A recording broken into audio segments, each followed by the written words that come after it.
बिस्मिल्लाहिर्रहमानिर्रहीम, अस्सलामुअलैकुम और वेलकम करेंगे आपको इस शो में जिसका नाम है सबसे आगे, इस उम्मीद और दुआ के साथ कि आप बिल्कुल खैरियत से होंगे। मेरा नाम अनम अहमद है। मेरा नाम आयशा यूसुफ है। जुम्मा आपको बहुत बहुत मुबारक हो। एक और जुम्मा और एक और वीक जो है वो अपने इख्तिताम को पहुंचा जाता है। अब वीकेंड है और बहुत सारे लोग आज के दिन खुश भी होते हैं। एक तो ये कि जुम्मा हमारे लिए बहुत ही मुबारक दिन है। कोशिश कीजिएगा कि आज के दिन ज़्यादा से ज़्यादा दरूद शरीफ पढ़ें, जो कि उसका सवाब आपको 70,000 नेकियों से ज़्यादा मिलेगा। और इसके साथ साथ प्लान भी कर लें कि आपने वीकेंड के ऊपर क्या क्या करना है। और कुछ लोग ऐसे होते हैं जिनको एक शौक होता है कि उनकी एंट्री ना बहुत जबरदस्त किस्म की होनी चाहिए। कभी आपने प्लान की है? कहाँ पे एंट्री? कभी आपने प्लान किया किसी भी जगह पर, आप किसी मीटिंग में जा रहे हैं, किसी गैदरिंग में जा रहे हैं, शादी पे? हाँ, अच्छा आपने मुझे प्लान याद कराया है। मैंने प्लान किया था जब मेरी शादी थी तो बड़ी जबरदस्त मेरी भी एंट्री हुई थी। लेकिन ये है कि जो अब आहिस्ता आहिस्ता ट्रेंड्स चेंज हो रहे हैं ना, हर किसी को होता है कि मैं कुछ यूनिक करूं, कुछ डिफरेंट एंट्री करूं।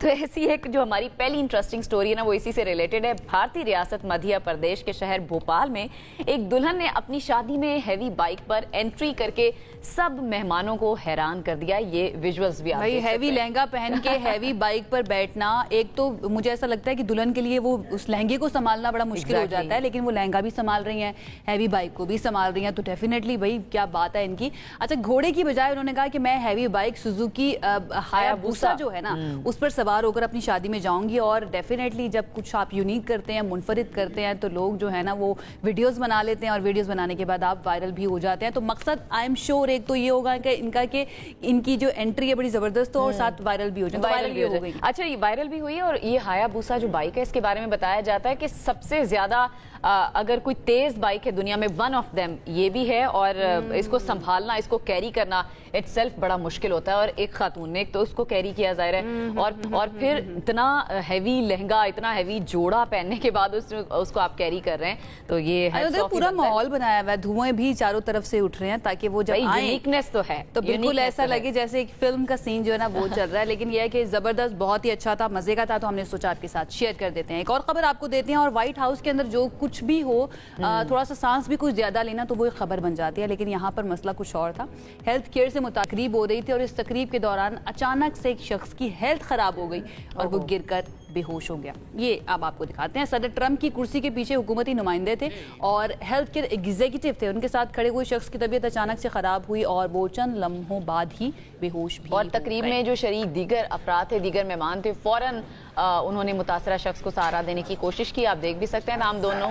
इस दौरान कुर्सी पर बैठे सदर ट्रंप भी फौरन से खड़े हो गए अपनी कुर्सी से और व्हाइट हाउस मेडिकल टीम ने फौरी तौर पर मुतासरा शख्स को तिब्बी इमदाद फराहम की। और वहाँ पर आप एक पैनिक की सूरत हाल देख सकते हैं। सदर ट्रंप भी फौरन खड़े हो गए, भाई हो क्या गया है। तो बहरहाल ये वाकया वहां पर पेश आया था। अच्छा, जो प्रेस सेक्रेटरी कैरोलिन लेविट उन्होंने कहा कि अब उसकी जो तबीयत है उस शख्स की बिल्कुल ठीक है। उन्होंने बताया कि उसकी हालत खतरे से बाहर बताई जा रही है, तो किसी को घबराने की कोई जरूरत नहीं। अच्छा, ये बड़ा इंटरेस्टिंग होता है कि हेल्थ के बारे में ये तकरीब थी और उसी दौरान किसी शख्स की हेल्थ खराब हो गई। बहुत ही रेलेवेंट हो जाता है ना। इसके ऊपर जो अक्सर वो बनाते हैं ना व्लॉग्स, वो भी रिलेटेबल कंटेंट बनाते हैं ना। ऐसे लोग वो उसको ट्रीट करने के लिए एलिजिबल थे। किसी ऐसी तकरीब में खुदा ना खास्ता हो जाता जिसको पता ही ना होता कि करना क्या है। Good point, very good. बहरहाल आगे भी हमारी जो स्टोरी है वो अमेरिका से मुताल्लिक ही है, जहां पर तवील तरीन शटडाउन के बाद मुफ्त खाना लेने वालों की तवील कतारें लग गई हैं। अब अमेरिका में मुफ्त खाना लेने के लिए लोगों की कतारें लगी हैं। ये सरप्राइजिंग है क्योंकि हमारी जहन में जो इमेजिनेशन होती है ना वेस्ट की, अमेरिका, यूरोप की, वो यही होती है कि भाई वहाँ तो बड़ा लश पश जिंदगी है, यहाँ पर भी लोगों भाई बहुत गलत इमेजिनेशन है। कहा जाता है कि सबसे ज्यादा होमलेस लोग अगर दुनिया में कहीं पर हैं तो वो अमेरिका के अंदर होता है। तो डेफिनेटली होमलेस होने का क्या मतलब है कि आपके पास घर ही मौजूद ना हो। ठीक है, तो ये वही लोग थे बहुत ज्यादा जो है ना इस पे क्वेश्चन बंदा कर सकता है। अमरीकी शहर सिटी ऑफ इंडस्ट्री में सरकारी मुलाजमीन सरकारी फूड बैंक से खाने पीने की अशिया मुफ्त हासिल करने आए, लेकिन मुल्क में जारी तवील तरीन शटडाउन की वजह से तकरीबन 14 लाख सरकारी मुलाजमीन बिला मुआवजा छुट्टी पर हैं या बगैर तनख्वाह के काम कर रहे हैं, जिसकी वजह से उन अफराद को अब मुफ्त खाना मिलने में दुश्वारी का सामना भी करना पड़ा। आपको पता ना कि बहुत सारे सरकारी मुलाजमीन ऐसे हैं जिन्होंने एहतजाजन छुट्टियां ली हुई हैं कि हम काम नहीं करेंगे, क्योंकि सदर ट्रंप की कुछ पॉलिसीज ऐसी हैं जो कि उनके काम से और उनके लिए जो लेकिन ऐसे लोग उनके बेनिफिट्स के ऊपर बहुत ज्यादा असरअंदाज हो रहा है। तनख्वाहों का भी कहा जा रहा है कि मसला हो रहा है। और जहां पर एक तरफ तनख्वाहों का मसला हो रहा है, दूसरी तरफ एक ऐसी तनख्वाह की खबर हमारे सामने है कि हमें पता चला कि इतनी ज्यादा तनख्वाह मिलेगी। नहीं मुझे तो पता ही नहीं है इसमें जीरो कितने आएंगे और ये पाकिस्तानी में कितने आएंगे, ये हम इस अमाउंट को इमेजिन ही नहीं कर पाएंगे। जीरो तो एक तरफ है, ये कितनी होगी यानी कितनी हो जाएगी। बहरहाल जी ये जो आयशा बात कर रही है खबर ये है इलॉन मस्क से मुतालिक, जिन्होंने दुनिया में $1 ट्रिलियन का तारीखी मुआवजा लेने वाले वो पहले CEO बन गए हैं। तो टेस्ला के बानी और chief executive officer Elon Musk के लिए दुनिया की तारीख की सबसे बड़ा मुआवजा पैकेज तकरीबन $1 ट्रिलियन का शेयर होल्डर ने जो शेयर होल्डर्स थे उस कंपनी को उन्होंने मंजूरी दे दी है। क्या बात है भाई, ऐसे शेयर होल्डर सबको मिलने चाहिए। कंपनी की सालाना जनरल इजलास में ये वोटिंग हुई थी जिसमें 75% जो शेयर होल्डर्स थे उन्होंने इस गैर मुआवजे की हिमायत की और जिसके बाद हॉल में जबरदस्त तालियां बजाई गई और उसके साथ साथ कुछ शराइत भी जुड़ी हुई हैं। उनको कहा गया कि 10 साल का जो एक टारगेट रखा गया है ना टेस्ला की मार्केट की वैल्यू के अंदर नुमाया इजाफे का, वो अचीव करेंगे तो फिर उनकी तनख्वाह जो है ना $1 ट्रिलियन 75% जो शेयर होल्डर्स हैं उन्होंने ही अग्री किया है, यानी 25% अग्री नहीं थे, लेकिन मेजॉरिटी इज अथॉरिटी, तो बस हो गया। ये आपने अच्छा बोला, मेजॉरिटी इज अथॉरिटी। और अथॉरिटी जब अच्छा काम करती है तो उसकी तारीफ भी बनती है और इसी तरह जब हमारे प्लेयर्स अच्छा काम करते हैं, अच्छा खेलते हैं तो हम तारीफ करते हैं और जब अच्छा नहीं खेलते हैं तो फिर थोड़ी बहुत तनकीद तो सुननी पड़ेगी ना। तो अगली खबर आपको समझ आ गई होगी, क्रिकेट के बारे में है। जनूबी अफ्रीका ने दूसरे वनडे में पाकिस्तान को बासानी बहुत ही इजीली 8 विकेटों से शिकस्त दी। सीरीज 1-1 से बराबर हो गई है। प्रोटियाज जो है उन्होंने पाकिस्तान का 270 रन का हदफ आसानी से 40.1 ओवर में 2 विकेटों के नुकसान पर। भाई कल तो मुझे लग ही नहीं रहा था कि पाकिस्तान जीतने के लिए मैदान में उतरा है। जितनी आसानी से वो जीत सकते थे वो उतनी आसानी से जीते हैं। छक्के चौके लग रहे हैं, सेंचुरियां बन रही हैं जनूबी अफ्रीका की तरफ से।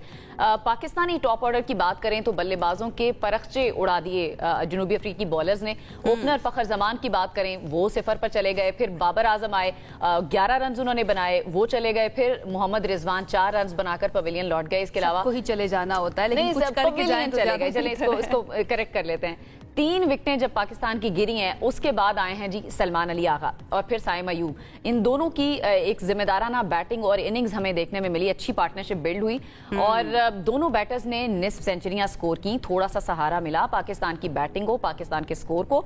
फिर साइम अयूब 53 रन बनाकर और सलमान अली आगा 69 रन बनाकर वो भी चलते बने। हमारे साथ इस वक्त मौजूद हैं स्पोर्ट्स एनालिस्ट हैं राय मोहम्मद अजलान, उनकी तरफ चलते हैं, उनसे बात करते हैं। अस्सलाम वालेकुम अजलान शाह साहब, कैसे हैं आप? वालेकुम अस्सलाम, I am very well, thank you. Thank you for joining us. सबसे पहले तो क्या एक्सपेक्ट कर रहे थे? हमारी तो कुछ तवक्कुआत बढ़ गई थी पहला मैच जीतने के बाद कि पाकिस्तान ने अच्छा खेल लिया तो दूसरा भी अच्छा ही खेल लेगा, तो थोड़ी दुआएं भी हमने कर दी थी साथ ही। आपने क्या तवक्को की थी?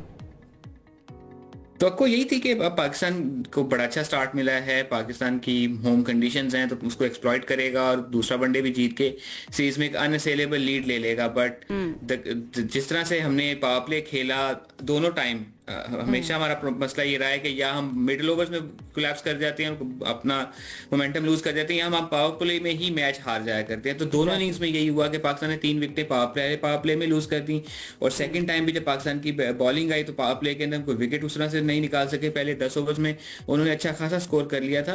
अब मसला ये आ रहा है कि थ्रू आउट द इस टूर हमें देखने मिला, वो चाहे टेस्ट मैचेस हो, चाहे T20I सीरीज हो, चाहे ये वनडे सीरीज हो, ऐसे लग रहा है कि साउथ अफ्रीका होम साइड है और हम टूरिंग साइड है, हमें कंडीशन की समझ नहीं आ रही।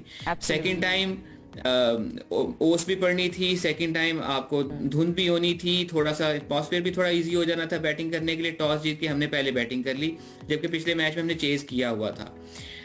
यही चीज़ हम लोग हमारे T20I मैचेस में हमने की, यही चीज़ हम एशिया कप में भी गलती करते आए कि जिस कंडीशन में जो आसान था हमने उसका ऑपोजिट चूज किया। कल के मैच में हमने यही किया कि जब पहला हम वनडे चेस करके जीते हुए और कोई हिस्टोरिकल एक हम पे स्टैंप भी लगी हुई ना, पाकिस्तानी अच्छे चेजर्स नहीं है। क्या कोई एक्सपेरिमेंट करना चाह रहे थे कप्तान? पहले बैटिंग का आप कह रहे हैं कि डिसीजन गलत था, फिर हम शॉर्ट ऑफ रन्स भी थे। एक तो ये कि आपकी नजर में रन्स कितने होने चाहिए थे?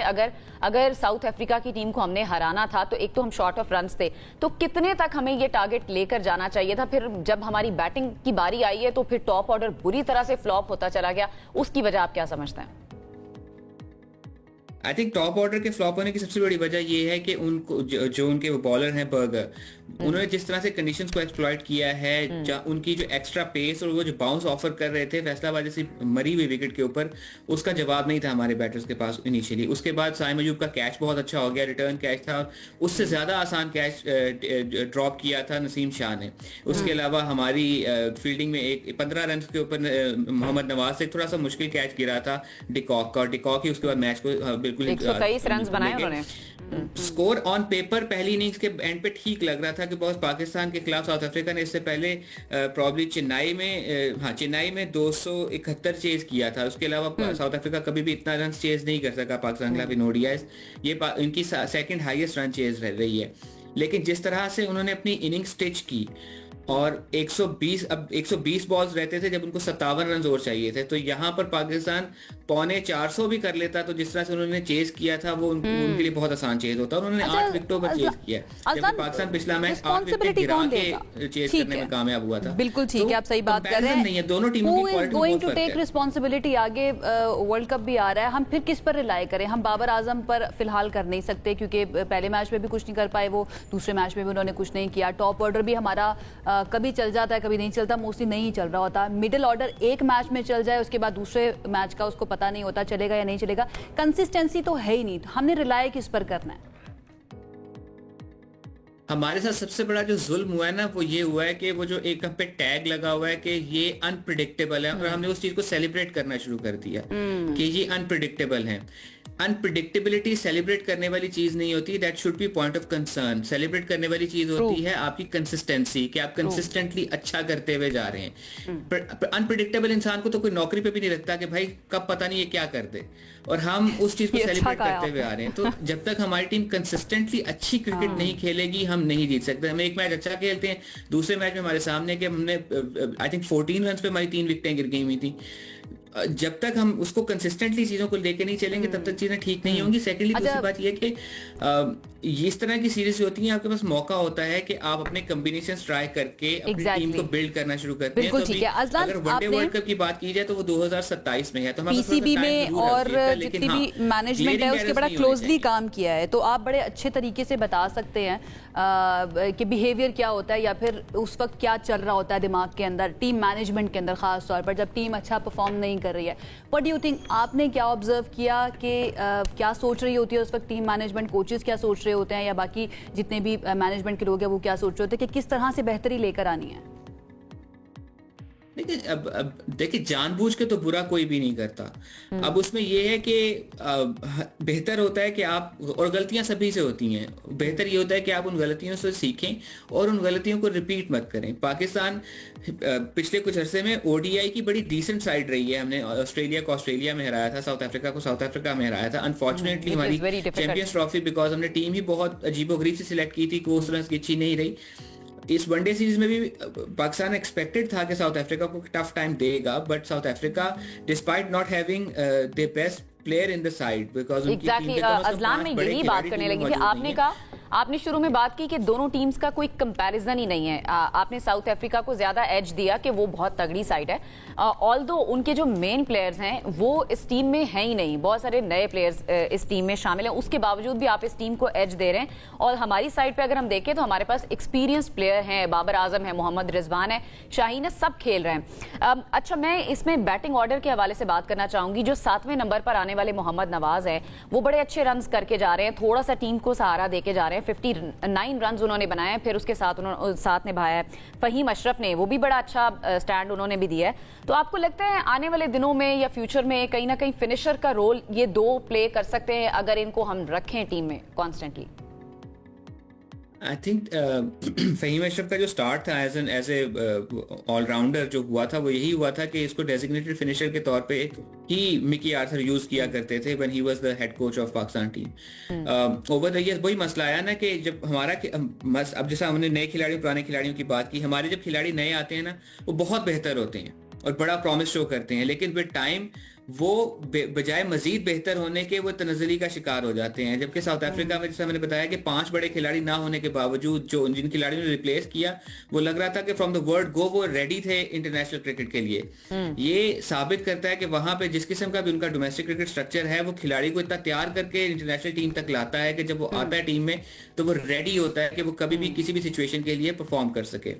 हमारे यहाँ हम लोग बहुत बात करते हैं जी डोमेस्टिक क्रिकेट खेलनी चाहिए, डोमेस्टिक क्रिकेट में जाके खिलाड़ियों को अपना वक्त जो है इस्तेमाल करना चाहिए, लेकिन क्या वो उस किस्म का कंपेटिटिव स्टैंडर्ड वहां पे मौजूद है कि वहां से खिलाड़ी जब वापस आता है इंटरनेशनल, कहा जाता है ना अजलान के डोमेस्टिक हमारा जो स्ट्रक्चर है वो काफी वीक हो चुका है with the passage of time. हमारे पास वक्त की कमी है। अजलान बहुत बहुत शुक्रिया, आप हमारे साथ मौजूद थे और अपना तजिया पेश कर रहे थे। पाकिस्तान ने जो मैच हारा है, आई होप कि अभी सीरीज नहीं हारी है, पहला मैच हम जीते हैं तो 1-1 से बराबर हो गई है। अगला मैच इंशाल्लाह, आयशा जिस तरह से मुझे देख रही है ना कि आप ये बात भी क्यों कर रही हैं, लेकिन हम जीतेंगे। मैं अपने कमेंट्स रिजर्व करती हूँ, आगे बढ़ते हैं। उस खिलाड़ी की बात करते हैं जिसने एक बहुत अच्छा शॉट खेला, तो हमने सोचा आपके साथ शेयर करते हैं।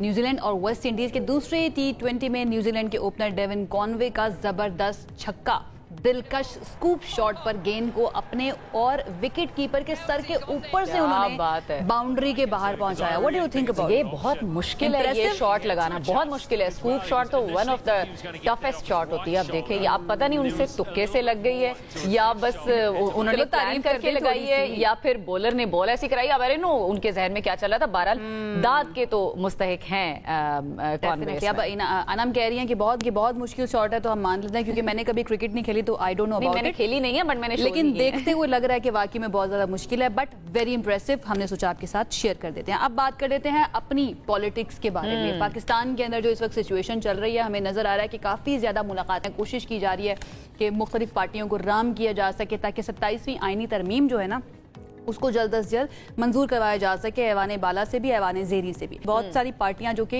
हुकूमती इत्तेहाद का हिस्सा हैं वो बहुत ज़्यादा तहफ़्फ़ुज़ात का इजहार कर रही हैं और ये भी कहा जा रहा है कि वो चाहती हैं कि उनका जो कुछ पॉइंट्स हैं उनको भी ऐड किया जाए। लेट्स सी ये गवर्नमेंट ऐड करती है या नहीं। MQM का जो वफ्द है उससे दीगर जमातों की हिमायत हासिल करने में मदद का वादा भी लिया गया, आपको पता है। इस पर बात कर लेते हैं, जरा जान लेते हैं MQM का मौक़िफ़ डायरेक्टली फ्रॉम ख्वाजा इजहारुल हसन साहब जो इस वक्त हमारे साथ मौजूद है, उनको वेलकम करते हैं। अस्सलाम वालेकुम ख्वाजा इजहारुल हसन साहब, कैसे हैं आप? ठीक ठाक हैं? जी, I am good. Thank you so much for joining us. सबसे पहले मैं यही चाहूँगी MQM की तरफ से जो एक मुसव्वदा है जो कि बल्दियाती हुकूमत का है वो मंजूर करने की या इस मुसव्वदे में शामिल करने की यकीन दहानी कराई गई है। ज़रा ओवरऑल सिचुएशन बताएंगे इस वक्त क्या है? सिर्फ वही एक पॉइंट है जो MQM चाहती है ऐड किया जाए 27वीं आईनी तरमीम में? नहीं, देखें जी, बाकी जो हमारी मुलाकात हुई थी प्राइम मिनिस्टर से, तो लॉ मिनिस्टर साहब ने हमें पूरे खदोखाल ब्रीफ किए थे। तो जहां तक उसमें NFC के ऊपर बहुत सारे मसाइल थे, 18 अमेंडमेंट है और कुछ आर्म फोर्सेस के अंदर अमेंडमेंट है एक्ट में, तो वो तमाम के तमाम जाहिर है वो के एक अवामी और स्ट्रेटेजिक इशूज थे, तो इसके ऊपर हमने हिमायत की और 18वीं तरमीम के तो हम सबसे बड़े नाक़िद भी रहे हैं। लेकिन जो हमारा सबसे ज़्यादा जोर था, आपको याद होगा PDM की जब गवर्नमेंट थी तो हमने एक एग्रीमेंट साइन किया था जिसमें बिलावल साहब, मौलाना फजलुर रहमान साहब, शहबाज शरीफ साहब, खालिद मगशी साहब, इन सब के साइन थे। आई बिलीव 6 वो मुसव्वदा फिर आगे कैरी ऑन हुआ हमारा इस गवर्नमेंट में। तो हम यही चाहते हैं कि हमारे से जो वादे आपने तहरीरी तौर पे किए थे उसमें पीपल्स पार्टी भी शामिल थी, मौलाना फजलुर रहमान भी थे, तो हमने उनको ये दोबारा याद दहानी करवाई और वजीर आजम से दरखास्त की कि हमारा जो 148 का कॉन्स्टिट्यूशनल प्रोटेक्शन का ड्राफ्ट है वो शामिल कर दिया जाए। दिलचस्प बात यह है कि अब से 1 हफ्ते कबल पंजाब असेंबली में उसी मुसव्वदे के कमोबेश 140 ए पे करारदाद यूनानिमसली पास हुई है जिसमें पीपल्स पार्टी के अरकान ने भी हिमायत की। तो जब सूबे पंजाब से आप इख्तियारात को डिवॉल्व करने की हिमायत कर रहे हैं तो अखलाकी तौर पे हम समझते हैं कि पीपल्स पार्टी को फेडरेशन में भी ये एतराज नहीं होना चाहिए, बावजूद इसके कि अगर कोई और कोई नुक्ता निगाह हो। ज्यादातर नुकात पर तो वो एतराज ही करें, एक आध शायद वो कह रहे हैं कि ठीक है इस पे हम अग्री हैं। अच्छा 140A की जो बात आपने की है ना, ये क्योंकि पीपल्स पार्टी बहुत प्राइड लेती है ख्वाजा इजहारुल हसन साहब 18 अमेंडमेंट के ऊपर कि हमने जो इख्तियारात है ना वो निचली सतह पर डेवोल्यूशन ऑफ पावर किया था, लेकिन इस आईनी तरमीम के बारे में 27वीं आईनी तरमीम के बारे में कुछ मुबस्सरीन ये भी कह रहे हैं कि ये 140A से मुतसादिम है, इसके बारे में आपकी क्या राय है? देखिए 140A से मुतसादिम कैसे हो सकती है मुझे नहीं मालूम, क्योंकि 140A तो एक अलग चैप्टर है और वो एक अलग आर्टिकल है, उसमें जो बाकी आर्टिकल्स हैं उसका उससे कोई तसादुम नहीं है। कॉन्स्टिट्यूशनल जजेस का है उसका कोई तसादुम नहीं है, आर्म फोर्सेस का है कोई तसादुम नहीं है, 18 अमेंडमेंट में क्यूरिकुलम यूनिफॉर्म क्यूरिकुलम है उसका भी कोई तसादुम नहीं है। तसादुम तो ये है कि 18 अमेंडमेंट में और चार्टर ऑफ डेमोक्रेसी में जब ये तमाम जमातों ने वादा किया था कि इख्तियारात को निचली सतह पे मुंतकिल करेंगे, तो बदकिस्मती से वो इख्तियारात वज़ीर हाउस में पार्क हो गए। लेकिन मैं फिर दोहरा रहा हूँ, ख्वाजा साहब सूबे की बात हो तो पंजाब में पीपल्स पार्टी सूबे बनाने की हिमायत करती है, 140A की बात हो तो गुज़िश्ता हफ्ते करारदाद पेश की है, तो हम पीपल्स पार्टी से भी बात करेंगे, बिलावल साहब से भी बात करेंगे, उनसे भी मुलाकात का टाइम हम ले रहे हैं कि उन्हें भी अखलाकी तौर पे नहीं है 140A 18 अमेंडमेंट से। ये मेरी अपने नॉलेज के लिए, मुझे एजुकेट करने के लिए बताइएगा, 140A के अंदर जैसे कुछ सब्जेक्ट्स हैं जिनको कहा गया कि वो 18 अमेंडमेंट का सूबों का हिस्सा हो गए 18 अमेंडमेंट पास होने के बाद, क्या 27वीं तरमीम में ये तजवीज़ नहीं ज़ेरे गौर आई कि वही डिपार्टमेंट्स जो हैं या वही सब्जेक्ट्स जो हैं वापस वफाक की तरफ चले जाएंगे जिससे फेडरेशन मजीद मजबूत हो जाएगी? नहीं, देखें 2 सब्जेक्ट फेडरेशन ने मांगे वो भी मुकम्मल नहीं। एक तो पॉपुलेशन मांगी है, यकीनन आबादी का ताल्लुक जो हमारा सेंसस का ताल्लुक फेडरेशन से है, सूबों के अंदर जितनी भी मर्दमशुमारी होती है वो फेडरेशन की जिम्मेदारी होती है, तो वो पॉपुलेशन का टोटल इख्तियार फेडरेशन लेना चाहती है ताकि मर्दमशुमारी का एक मैकेनिज्म ड्राइव हो और ये चारों सूबों में अलग अलग। क्योंकि MQM को बहुत ज़्यादा मर्दमशुमारी के ऊपर ख़ास तौर पर तहफ़्फ़ुज़ात रहे हैं, तो MQM इस पर अग्री करती है इस पॉइंट से कि फेडरेशन पे चले जाए वापस? देखिए हम तो 70 लाख लोग बाजियाब करा चुके जो हमारे साथ ज्यादती हुई थी, हमने तो अपना मकसद हासिल कर लिया, लेकिन अब आने वाले 10 साल बाद जब मर्दमशुमारी हो तो हम चाहते हैं हमें दोबारा वही हेक्टिक एक्सरसाइज ना करनी पड़े। और दूसरा क्यूरिकुलम चाहते हैं प्राइम मिनिस्टर साहब PMLN पूरे पाकिस्तान में एक जैसा हो, कहीं पर एक्सट्रीमिज्म को अप्रिशिएट किया गया, कहीं एक्सट्रीमिज्म को डिस्करेज किया गया, कहीं बहुत ही लिबरल क्यूरिकुलम है, कहीं बहुत ही ज्यादा मुतसादिम है आइन से। तो क्यूरिकुलम अगर एक होगा तो हमारी जो नई आने वाली जनरेशन है बिल्कुल सही है, वो यकसा तौर पे आप कह रहे हैं कि यकसा तौर पर बराबरी की सतह पर चलना चाहिए। अच्छा ख्वाजा साहब, आपने कहा कि हम पीपल्स पार्टी से भी बात करेंगे, जरदारी साहब से भी बात करेंगे, बिलावल भुट्टो से भी बात करेंगे, लेकिन ज्यादातर निकात जिस तरह मैंने पहले कहा कि वो मुस्तरद कर चुके हैं इस तरमीम के, अगर वो अभी भी नहीं मानते हैं आपके कहने पे या दीगर जमातों के कहने पे, फिर आगे आपको क्या मामला कहाँ पर जाता हुआ नजर आ रहा है? 27वीं आईनी तरमीम का जो प्रोसेस है वो आपको लगता है कि तातुल का शिकार हो सकता है या फिर खराब हो सकता है ये मामला?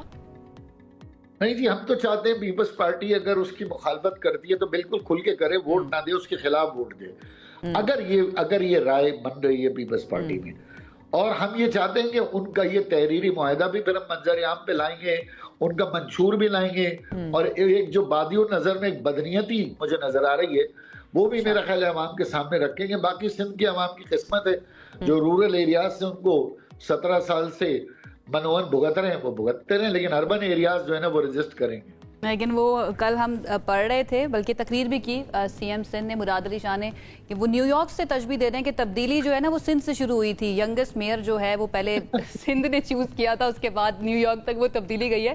ख्वाजा साहब बहुत बहुत शुक्रिया, आप हमारे साथ मौजूद थे, आपने तमाम जो हमारे हम जो डिस्कस करना चाह रहे थे वो सारे सवालों के आपने जवाब बड़े अच्छे तरीके से दिए। ख्वाजा इजहारुल हसन साहब MQM के रहनुमा हमारे साथ मौजूद थे, और 27वीं आईनी तरमीम का मुसवदा आज मंजूर होने का इम्कान है, इस पर वो बात करें। अब लेट्स सी होता है या नहीं होता, क्योंकि वफाकी काबीना का इजलास जो है ना वो मनसूख हो गया, उसके लिए थोड़ा सा हमें और इंतजार करना पड़ेगा। एक ब्रेक की तरफ जाते हैं, ब्रेक से वापस आएंगे और भी बहुत सारे सेगमेंट्स है, जाना आपने कहीं नहीं। Stay with us. ब्रेक के बाद आपको कहेंगे खुश आमदीद। ये सेगमेंट हमारा उन तमाम लोगों के लिए जिनकी जिंदगियां मोबाइल फोन से बहुत ज्यादा जुड़ी हुई होती हैं। तो इसका मतलब ये हुआ कि आप सब लोगों के लिए, क्योंकि हम सब मोबाइल के बगैर नहीं रह सकते और इसके ऊपर जो टैक्सेस लगे हुए होते हैं ना, उसकी वजह से हम सब मुतासिर हो रहे होते हैं। अच्छा, मोबाइल जो है ना, अब सिर्फ राब्ते का जरिया तो रहा नहीं है, इसके जरिए तालीम भी हासिल की जा सकती है, कुछ लोगों का कारोबार भी बन चुका है और कुछ लोगों की तो जिंदगी जो है वो मुकम्मल तौर पर डिजिटल होकर रह गई है, जैसे इन्फ्लुएंसर्स हो गए या फिर फ्रीलांस काम करने वाले जितने भी हमारे IT एक्सपर्ट्स हैं। लेकिन अब सिचुएशन ये है नम कि क्योंकि मोबाइल फोन्स के ऊपर टैक्सेस बहुत ज्यादा हैं, तो उस वजह से बड़े महंगे हो जाते हैं और लोगों के लिए उनको लेना परचेज करना बड़ा मसला। अच्छा, वैसे एक और हल लोगों ने रखा हुआ है इसका। दो फोन रखे हुए हैं, एक PTA अप्रूव्ड है, एक नॉन PTA है। वो टैक्स नहीं दे रहे होते, भाई इसमें सिम डाल लेते हैं जो छोटा फोन है, और इसका क्योंकि टैक्स इतना ज्यादा तो हम अफोर्ड नहीं कर सकते। बड़े लोगों को मैंने देखा है। बहरहाल जी, रुकने कौमी असम्बली अली कासिम गिलानी साहब, उन्होंने इस पर आवाज उठाई है और कौमी असम्बली की कायमा कमेटी बराए खजाना को एक अहम खत लिखा है जिसमें मोबाइल फोन्स पर आयद गैर माकूल टैक्सों पर नजरसानी की दरखास्त की गई है। उन्होंने अपने खत में यह कहा है कि अहम नुकात जो उठाए हैं, कहा है कि $500 से ज्यादा मालियत के मोबाइल फोन्स पर 25% सेल्स टैक्स लागू होगा। $500 यानी अप्रोक्सीमेटली 1,40,000 बनते हैं, तो उसके ऊपर 35,000 रुपए का टैक्स हो तो फिर ये तो बहुत ही ज्यादा हो रहा है। 25% ऑलरेडी बहुत ज्यादा रकम हो जाती है। खैर, जरा जान लेते हैं कि उस खत में लिखा क्या गया है और किस तरह से आवाम की आवाज बने हैं अली कासिम गिलानी साहब। तो वो हमारे साथ इस वक्त मौजूद हैं, उनसे बात करते हैं और उनको वेलकम करते हैं। अली कासिम गिलानी साहब, कैसे हैं आप? वालेकुम सलाम, बहुत शुक्रिया, thank you for having me on your show. और ये जो एक इम्पॉर्टेंट टॉपिक है ये आप लेके आए हैं, तो मैं आई अप्रिशिएट दैट। पहले आवाज आपने उठाई तो उसके बाद हमने कहा कि इसके ऊपर जरा मजीद बात करनी चाहिए, and it is a very important topic क्योंकि हर इंसान की जिंदगी के साथ जुड़ा हुआ है। तो जरा सबसे पहले बताएं, आपको ख्याल कैसे आया कि ये वाकई में ये टैक्स का निज़ाम बहुत ही गैर माकूल आपको लगा? एक आम आदमी जो है ना, वो तो ये समझता है कि मैं गरीब हूँ या पैसे कम है और इन्फ्लेशन बहुत ज्यादा है, लेकिन जब रुकने कौमी असम्बली हो या फिर एक फॉर्मर प्राइम मिनिस्टर के साहबजादे हों, उनको भी ये जब चीज़ महसूस होती है तो definitely this is something to talk about. क्या कहेंगे आप? जी देखिए, सबसे पहले तो ये है कि ये कोई टैक्स अभी नहीं लगा हुआ, ये रिजीम कुछ सालों से चल रही है। तो ऑफ कोर्स मैंने भी ये PTA का टैक्स पहले कई दफ़ा भरा हुआ है। बट जैसे कि आप जानते हैं कि इस हुकूमत का एक नेशनल डिजिटल एजेंडा है और हमने कई कानून पास किए हैं जिस IT रिलेटेड, और एक नेशनल डिजिटल पॉलिसी इस गवर्नमेंट ने पेश की। तो अगर हम चाहते हैं कि हमारे मुल्क में जो IT जो है उसका फ़रोग़ हो और आम आदमी तक इंफॉर्मेशन टेक्नोलॉजी के फ़वाइद पहुँचें, तो हमें ये जो हमारी PTA की टैक्स रिजीम है, या जिसको हम ये कहेंगे कि ये हमारी जो इसमें कई टैक्सेस हैं, sorry I wanted to explain that before we go in further into detail. एक तो वैल्यू एडेड टैक्स है इसके ऊपर, उसके बाद फेडरल एक्साइज ड्यूटी हम भरते हैं जब हम कोई मोबाइल लेते हैं इंपोर्टेड। इसके अलावा इसके ऊपर GST है, फिर PTA की भी डिवाइसेस पे होती हैं। तो जब ये सारे टैक्सेस मिलते हैं तो ये मैं समझता हूँ कि एक अनरीजनेबल, अनजस्टिफाइबल ये टैक्स रिजीम बन जाती है, जिसको हम डबल टैक्सेशन भी कहते हैं। फॉर एग्जांपल, अगर ये फ़ोन मैंने मुल्क से बाहर ख़रीदा है तो मैंने इसके ऊपर बाहर के मुल्क में टैक्स भरा है, तो अगर मैं पाकिस्तान लेके आता हूँ और इसको इस्तेमाल करता हूँ तो मुझे इस पे दोबारा टैक्स भरना पड़ेगा। This is called A double taxation regime. ये ना सिर्फ पाकिस्तान में मौजूद लोगों को हर्ट कर रही है, बल्कि जो हमारे ओवरसीज पाकिस्तानीज हैं उनके लिए भी ये काफी बड़ा मसला है। जब भी वो पाकिस्तान आते हैं उनको एक से ज्यादा फोन लेके आने की इजाजत नहीं है, और जब वो इधर फोन लेके आते हैं और वो फोन चलता नहीं है। अच्छा, इस वजह से मुझे, जब से मैंने ये, इसमें एक और चीज इशू है, अफोर्डेबिलिटी का मामला है। लोगों के लिए ये एक अफोर्डेबिलिटी का इशू बन चुका है, ना सिर्फ इलीट लोगों के लिए जो कि आईफोन इस्तेमाल करते हैं। ऑफ कोर्स मेरे पास भी आईफोन है और मैं 2 लाख से ज्यादा का टैक्स भर चुका हुआ हूँ इसके ऊपर। बट इशू ये है कि जो आम फोन, जो आपो वीवो वाले फोन हैं, वो भी फोन 40,000 से कम नहीं है। बिल्कुल ऐसे ही है। अच्छा, हम वाकई चाहते हैं, अगर हम वाकई चाहते हैं तो उस पर काम होना चाहिए। अली साहब, मैं ये पूछना चाह रही हूँ कि आपने खत लिखा है, उसमें आपने पॉइंट आउट तो किया है कि टैक्स बहुत ज्यादा लिया जा रहा है, कोई सजेशंस भी दी हैं कि इसको मिनिमाइज करना है तो किस तरीके से करना है, कौन कौन सा टैक्स नहीं होना चाहिए?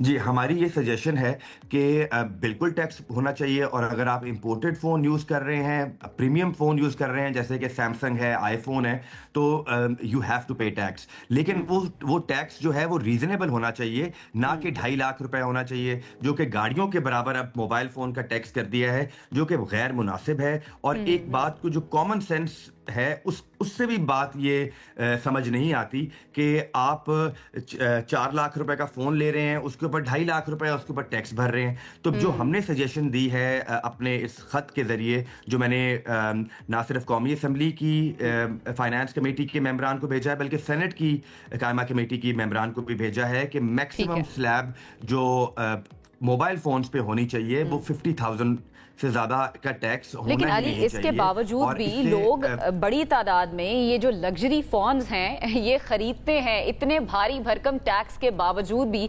तो शायद गवर्नमेंट को इस टैक्स को कम करने की जरूरत पेश नहीं आ रही है, उनको लग रहा है कि फिर भी उसके बावजूद भी लोग खरीद तो रहे हैं। देखिए, आप जानती हैं कि आजकल जो मोबाइल टेक्नोलॉजी है वो बहुत एडवांस हो गई है, एंड कई ममालिक में तो जो प्रोफेशनल वीडियोस होती हैं वो भी आप आईफोन से रिकॉर्ड करते हैं। तो iPhone is not only a mobile phone, it is also a video capturing device. तो जो लोग कंटेंट क्रिएशन में हैं, जो इससे इनका जरिया आमदन चलता है जिनका, वो उनको तो हाई क्वालिटी वीडियोस की ज़रूरत है। तो जब वो कोई हाई एंड मोबाइल फ़ोन ख़रीदते हैं तो उससे और जो टैक्स का रेशो है वो बहुत बढ़ जाता है। मुझे जो एतराज़ है वो डबल टैक्सेशन पे है कि एक बंदे ने एक जगह पे फ़ोन खरीद के टैक्स भरा है, उसका दोबारा टैक्स भरने का बहुत ही unjustified. Point taken. Let me be the devil's advocate. Government की तरफ से, एफबीआई की तरफ से ये भी पॉइंट रेज किया जाता है कि क्योंकि हम ये चाहते हैं कि बाहर से आई हुई चीज़ों को डिस्करेज किया जाए और जो लोकल मार्केट है उसको बहुत ज़्यादा सपोर्ट किया जाए या इनकरेज किया जाए लोगों को कि वो खरीद सकें, तो इसलिए भी बहुत ज़्यादा टैक्सेशन की जाती है, या जिस डबल टैक्स की आप बात करें। इस पॉइंट पर आप क्या कहेंगे? ज़रूर ऐसा होना चाहिए, हमें लोकल इंडस्ट्री को सपोर्ट करनी चाहिए, और अगर वो पाकिस्तान में उन्होंने इन्वेस्टमेंट की है और एक अच्छा काम कर रहे हैं तो हमें we need to firewall their safety.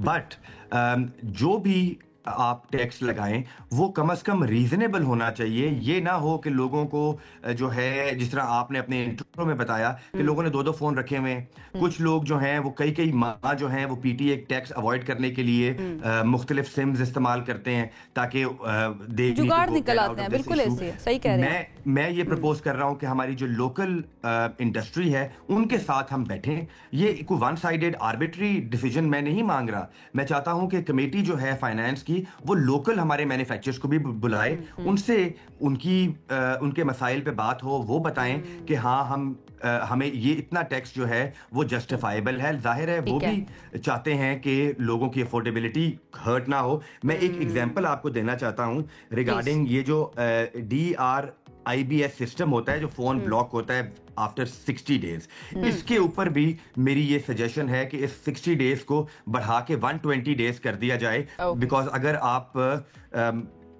2-2.5 lakh रुपए टैक्स ले रहे हैं तो एटलीस्ट 3 महीने तो उनको दें ताकि वो हर महीने अपनी सेविंग्स करके कम से कम 3 महीने एंजॉय कर सकें अपने फोन को। ठीक है, बहुत शुक्रिया Ali. Thank you so much for joining अस। हमेशा अच्छा लगता है जब भी आपसे बात होती है। अली कासिम गिलानी साहब हमारे साथ मौजूद है। वो ये कह रहे हैं एक दफ़ा टैक्स दे दिया है हमने, अगर बाहर से मोबाइल खरीदा है, वापस आकर पाकिस्तान में दोबारा से अगर टैक्स देना पड़ेगा तो ये डबल टैक्सेशन हो जाएगी। अगर टैक्स लगाना भी है तो थोड़ा सा इसको मुनासिब कर लिया जाए तो बहुत बेहतर है। एक ब्रेक की तरफ जाते हैं, ब्रेक से वापस आएंगे, बात करेंगे दीगर आम सेगमेंट्स पर। हमारे साथ रहिए। ब्रेक के बाद आपको कहेंगे खुशामदीद। एक अफसोसनाक वाकया भी आपके साथ शेयर करना है और इस मामले पर हमने तफसील से बात भी करनी है। मामला कुछ इस तरह से है कि अंदरूनी सिंध के इलाके उमरकोट में एक हैरानकुन जो वाकया पेश आया है। सीने से बाहर दिल था बच्चे का, उसकी पैदाइश हुई और अस्पताल की जो इंतजामिया है उसके मुताबिक नौमौलूद को फौरी तौर पर नर्सरी में मुंतकिल किया गया और बच्चे की जिंदगी बचाने के लिए डॉक्टर्स ने ज़ाहिर हंगामी बुनियादों पर उसे NICVD रेफर किया। तो उस पर डॉक्टर्स का ये कहना है कि पैदाइश के वक्त बच्चे का जो दिल है वो सीने से बाहर धड़क रहा था, जो किसी मुआवजे से कम नहीं था। ताहम उन्होंने अफसोस का इजहार भी किया और ये बताया कि NICVD पहुंचने से पहले ही वो जो नौमालूद था, वो बच्चा था, जान की बाजी हार गया। अब NICVD के माहिरीन ये बताते हैं कि अगर पैदाइश से पहले बच्चे की हालत का पता चल जाता, इल्म हो जाता उसकी डिलीवरी होने से पहले, तो उसकी ज़िंदगी को बचाया जा सकता था।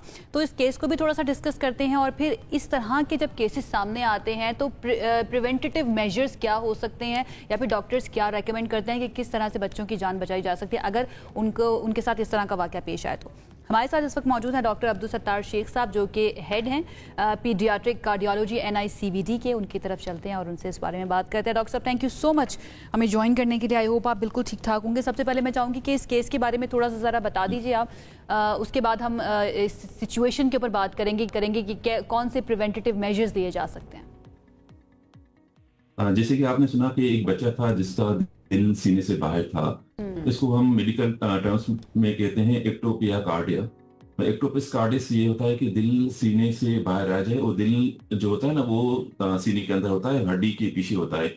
जो चेस्ट की हड्डी होती है नॉर्मली वो बंद होती है मिड चेस्ट पे। कुछ बच्चों में क्या होता है कि दिल की बीमारियों की सांप की हड्डी का एब्सेंट होना या ना बनना एक बीमारी है, जिसकी वजह से दिल सीने के अंदर नहीं होता, दिल बाहर निकल आता है। अगर फौरन इस बीमारी को ट्रीट नहीं किया जाए तो मोस्टली समझे कि 95% चांसेस होता है कि बच्चा विद इन 24 to 48 आवर्स इसकी डेथ हो सकती है, क्योंकि दिल बाहर आ जाता है, खुश्क हो जाता है, इसके ऊपर झिल्ली नहीं होती, प्रोटेक्शन नहीं होता, कोई मॉइस्चराइजेशन नहीं मिलती जिसको हरकत करने में इसको हेल्प करे, तो वो ड्राई आउट हो जाता है, खुश्क हो जाता है, वो अपना काम है वो छोड़ देता है, जैसे इस बच्चे के साथ हुआ।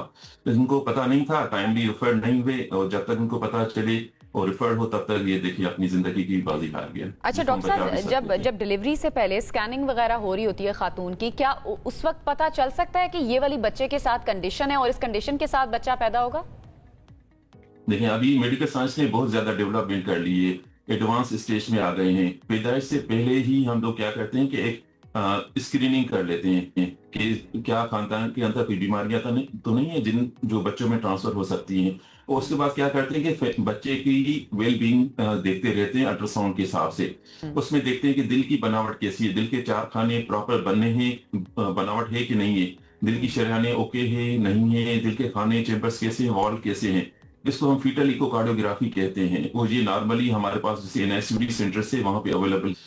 तो हम अपने जो गायनाकोलॉजिस्ट हैं या पीडियाट्रिशियन को काउंसिल कर देते हैं कि जब भी आप अल्ट्रासाउंड करवाएं तो दिल के चार खाने जरूर देखें कि चार खाने बने हैं कि नहीं बने, और दिल की पोजीशन क्या है, कुव्वत कैसी है, काम कैसे कर रहा है, शरीयानी कैसी है। और ये मुमकिन है, ईजी है, जो हमारे NICVD सेंटर से या फ्री ऑफ कॉस्ट सर्विसेज मौजूद है स्क्रीनिंग। ठीक है डॉक्टर साहब, अगर किसी वजह से ये स्क्रीनिंग में नहीं आ सका या पता नहीं चला और उसी हालत में बच्चे की पैदाइश हो गई जैसे इस बच्चे के साथ हुआ, तो क्या इलाज मुमकिन है, किया जा सकता है उस वक्त भी इलाज डिलीवरी के बाद फौरी तौर पर? जी बिल्कुल इलाज किया जा सकता है, और इसीलिए हमने देखें स्क्रीनिंग की मौजूद नहीं है क्योंकि integrated services, integrated health system नहीं है।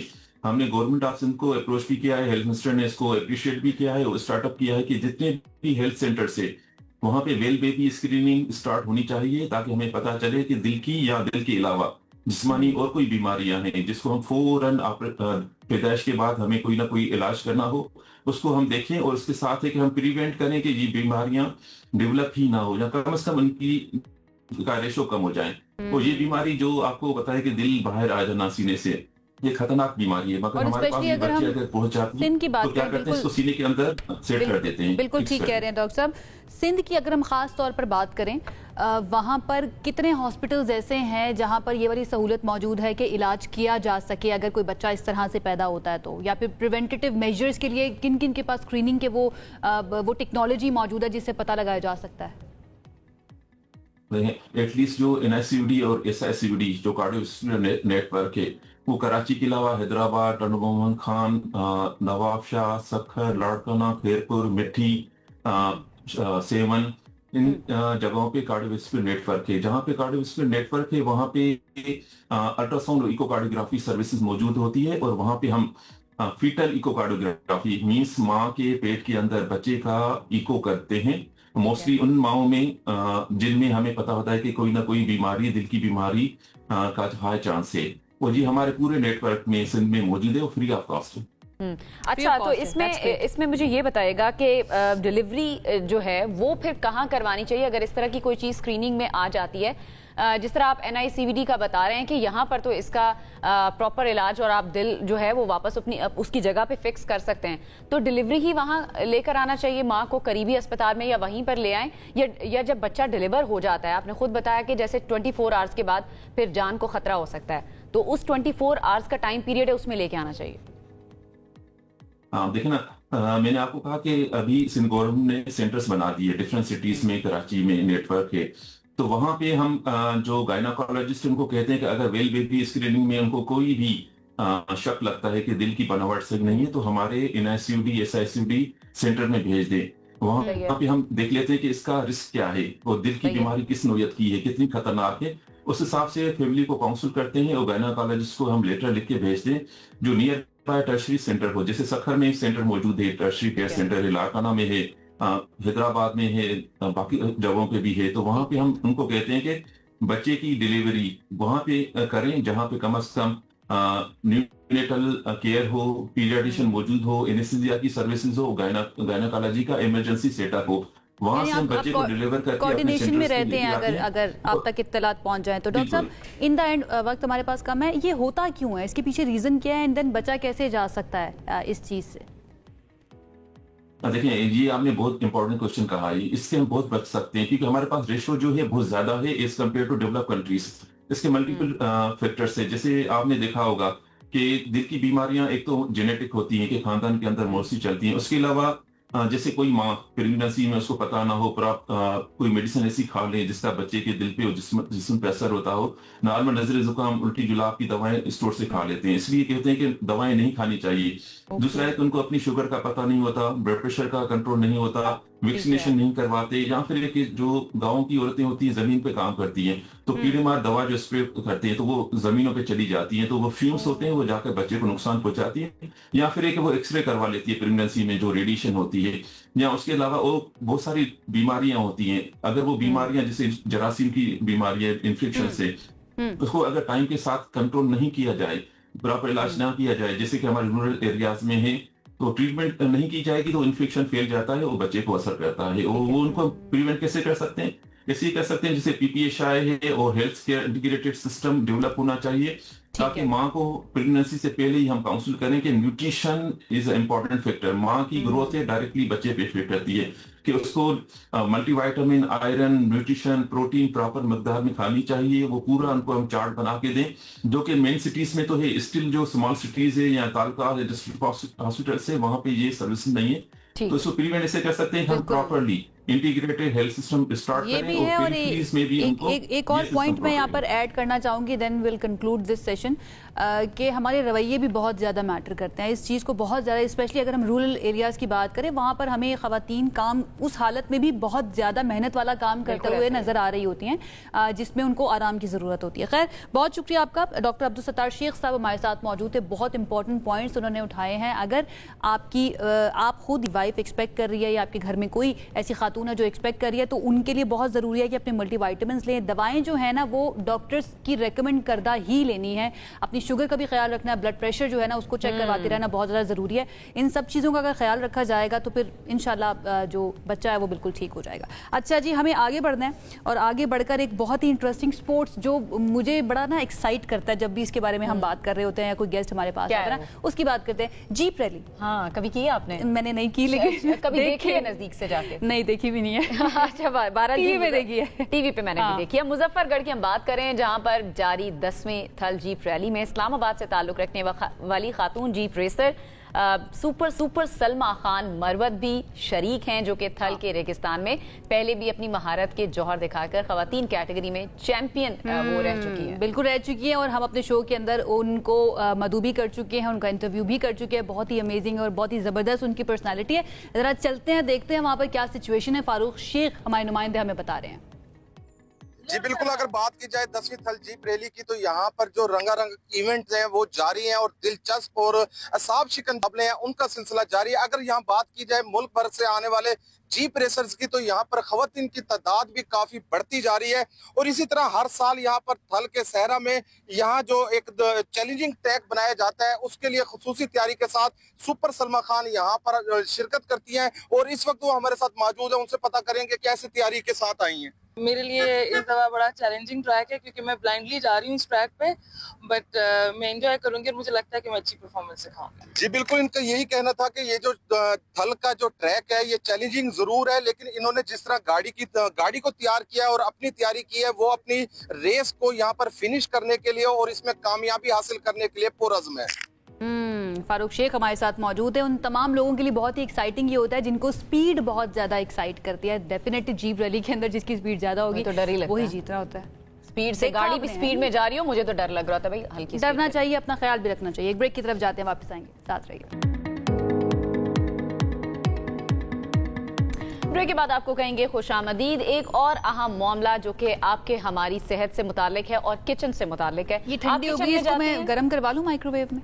हाँ, इसमें आप करवा सकती हैं, माइक्रोवेव में करवा। मुझे ऐसा लगता है अभी हमारे साथ एक्सपर्ट भी होंगे, उनसे हम पूछेंगे। हमारा आज का जो टॉपिक है माइक्रोवेव, आपके और हमारे घरों में इस्तेमाल होता है और सभी इस्तेमाल करें, इवन ऑफिसेज में इस्तेमाल हो रहा होता है, मगर इसमें खाना गर्म करने के कुछ नुकसानात भी हैं। इसमें खैर इख्तलाफ है माहिरीन का।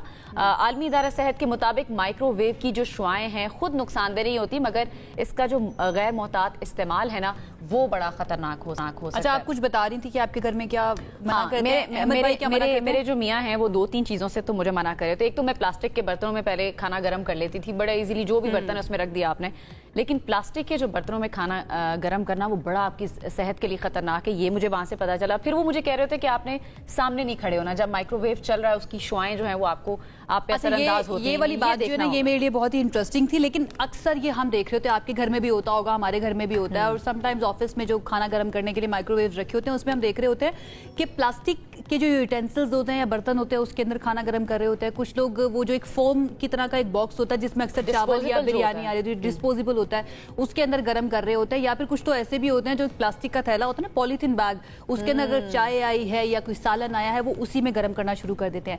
अब हमें ये पता चला एक एक्सपर्ट से कि ये बहुत ही ज्यादा खतरनाक हो सकता है आपकी सेहत के लिए। आप इसके अंदर बहुत से डेंजरस किस्म के केमिकल्स, जिसमें फथालेट्स और पता नहीं ऐसे ऐसे नाम है जिनको हम प्रोनाउंस भी नहीं कर सकते। अब उसमें करना क्या है? उससे होता यह है कि इससे आपको डायबिटीज या इससे आपका रिप्रोडक्टिव सिस्टम जो है वो बहुत ज्यादा खराब हो सकता है, आसाबी मसाइल जो है वो आपको पैदा हो सकते हैं।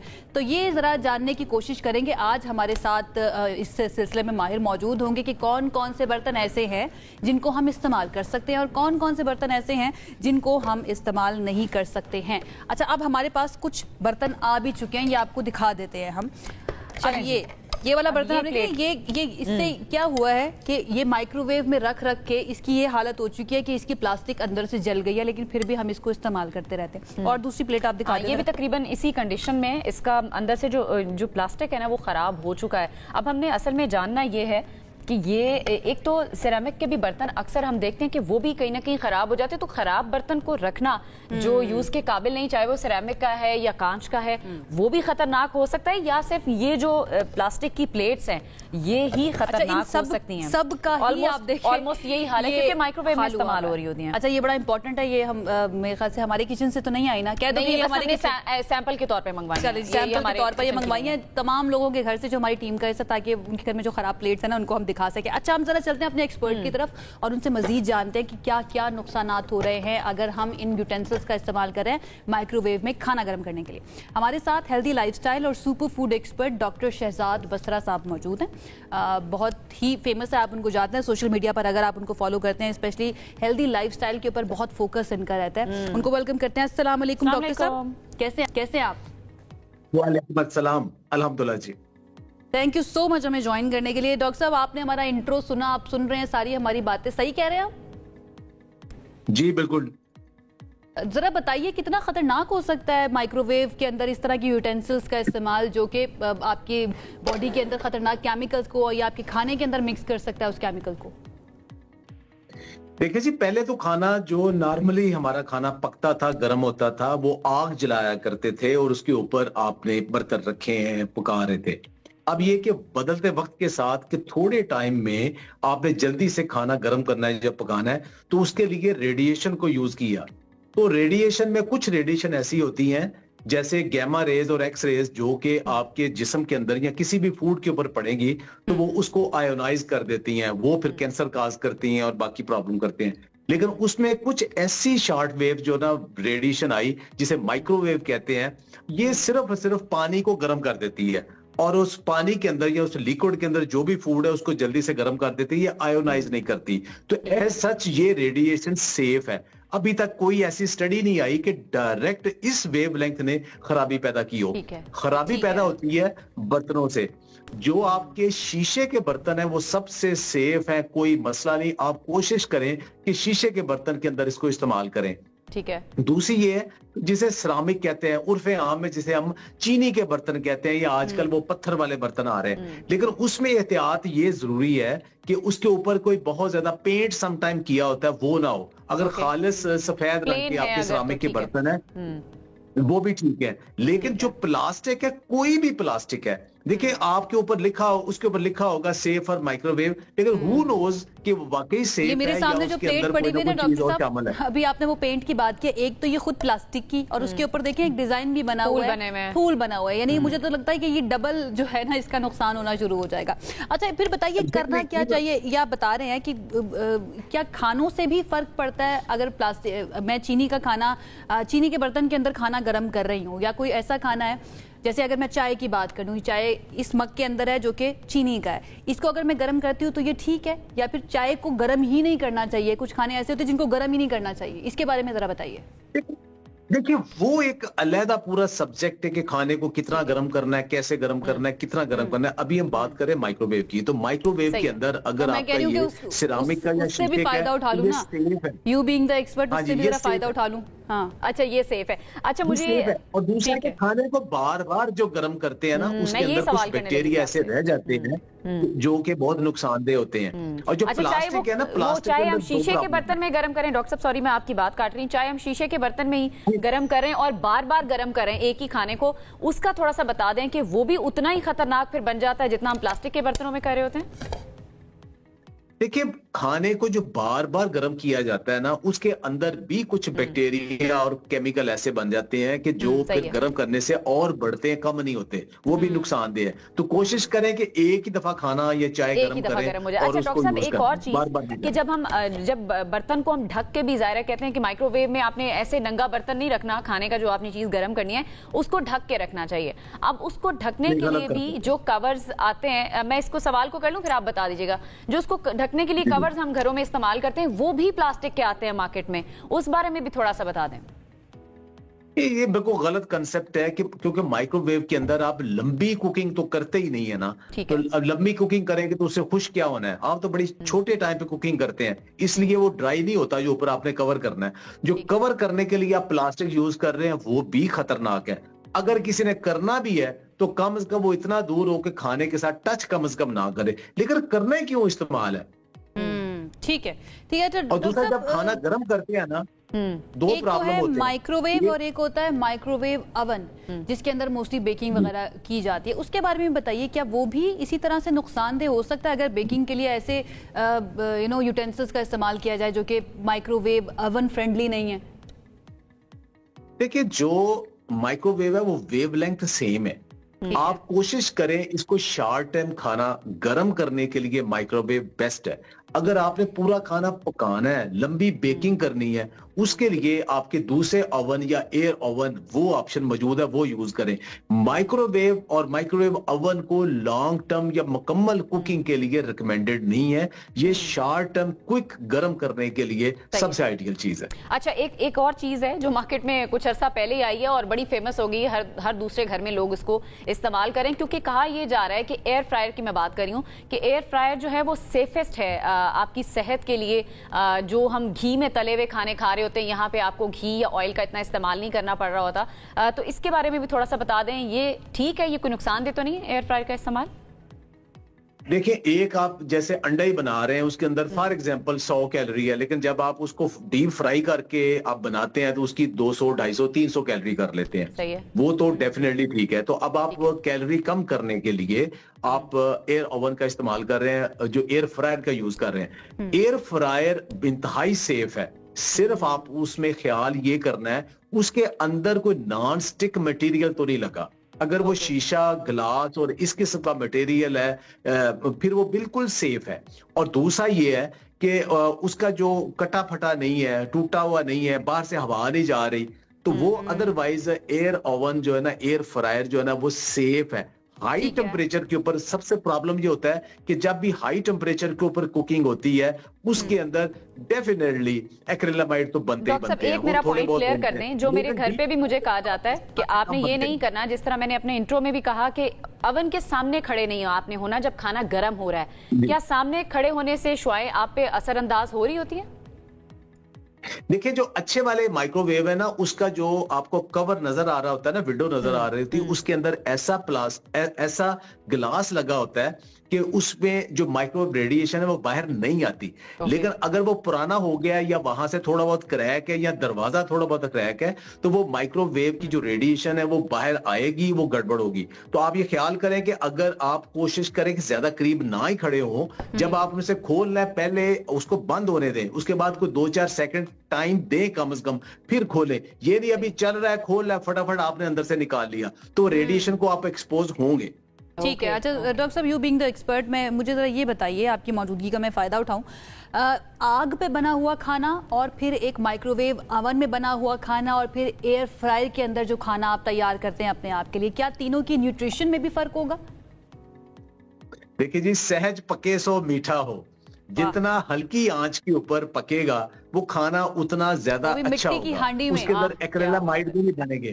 लेकिन जब आप हाई टेम्परेचर पे पका रहे हैं एक्रिलामाइड तो बनेंगे। और खास तौर पे अगर स्टार्च हो, जो आलू और दूसरी स्टार्ची फूड है उसको एयर फ्रायर में हरगिज यूज ना करें। गोश्त के लिए आप कर सकते हैं, माइक्रोवेव में भी आप शॉर्ट टर्म कुकिंग के लिए करें, सेफ है। और दूसरी, ये बहुत सारे लोगों के ज़हन में शायद ये होगा कि माइक्रोवेव से कोई कैंसर पैदा होता है, कोई ऐसा, वो प्लास्टिक से होता है, माइक्रोवेव से नहीं है। और जो न्यूट्रिशन है वो मैक्सिमम जो रिटेंशन है वो माइक्रोवेव में है, क्योंकि वो इतनी जल्दी क्विकली गर्म हो जाता है खाना कि उसके अंदर हमारे पास जो रिसर्च आई हुई है ना, हमारे पास जो रिसर्च आई हुई है उसमें लिखा हुआ है कि इससे डायबिटीज भी हो सकती है अगर आप सही यूटेंसिल्स का इस्तेमाल नहीं कर रहे हैं माइक्रोवेव के अंदर। आपके रिप्रोडक्टिव सिस्टम जो है उसके अंदर भी मसला हो सकता है, एंड देन आपका जो नर्वस सिस्टम है उसका भी मसला हो सकता है। इसके बारे में थोड़ा सा बताइए, क्या क्या नुकसान होगा?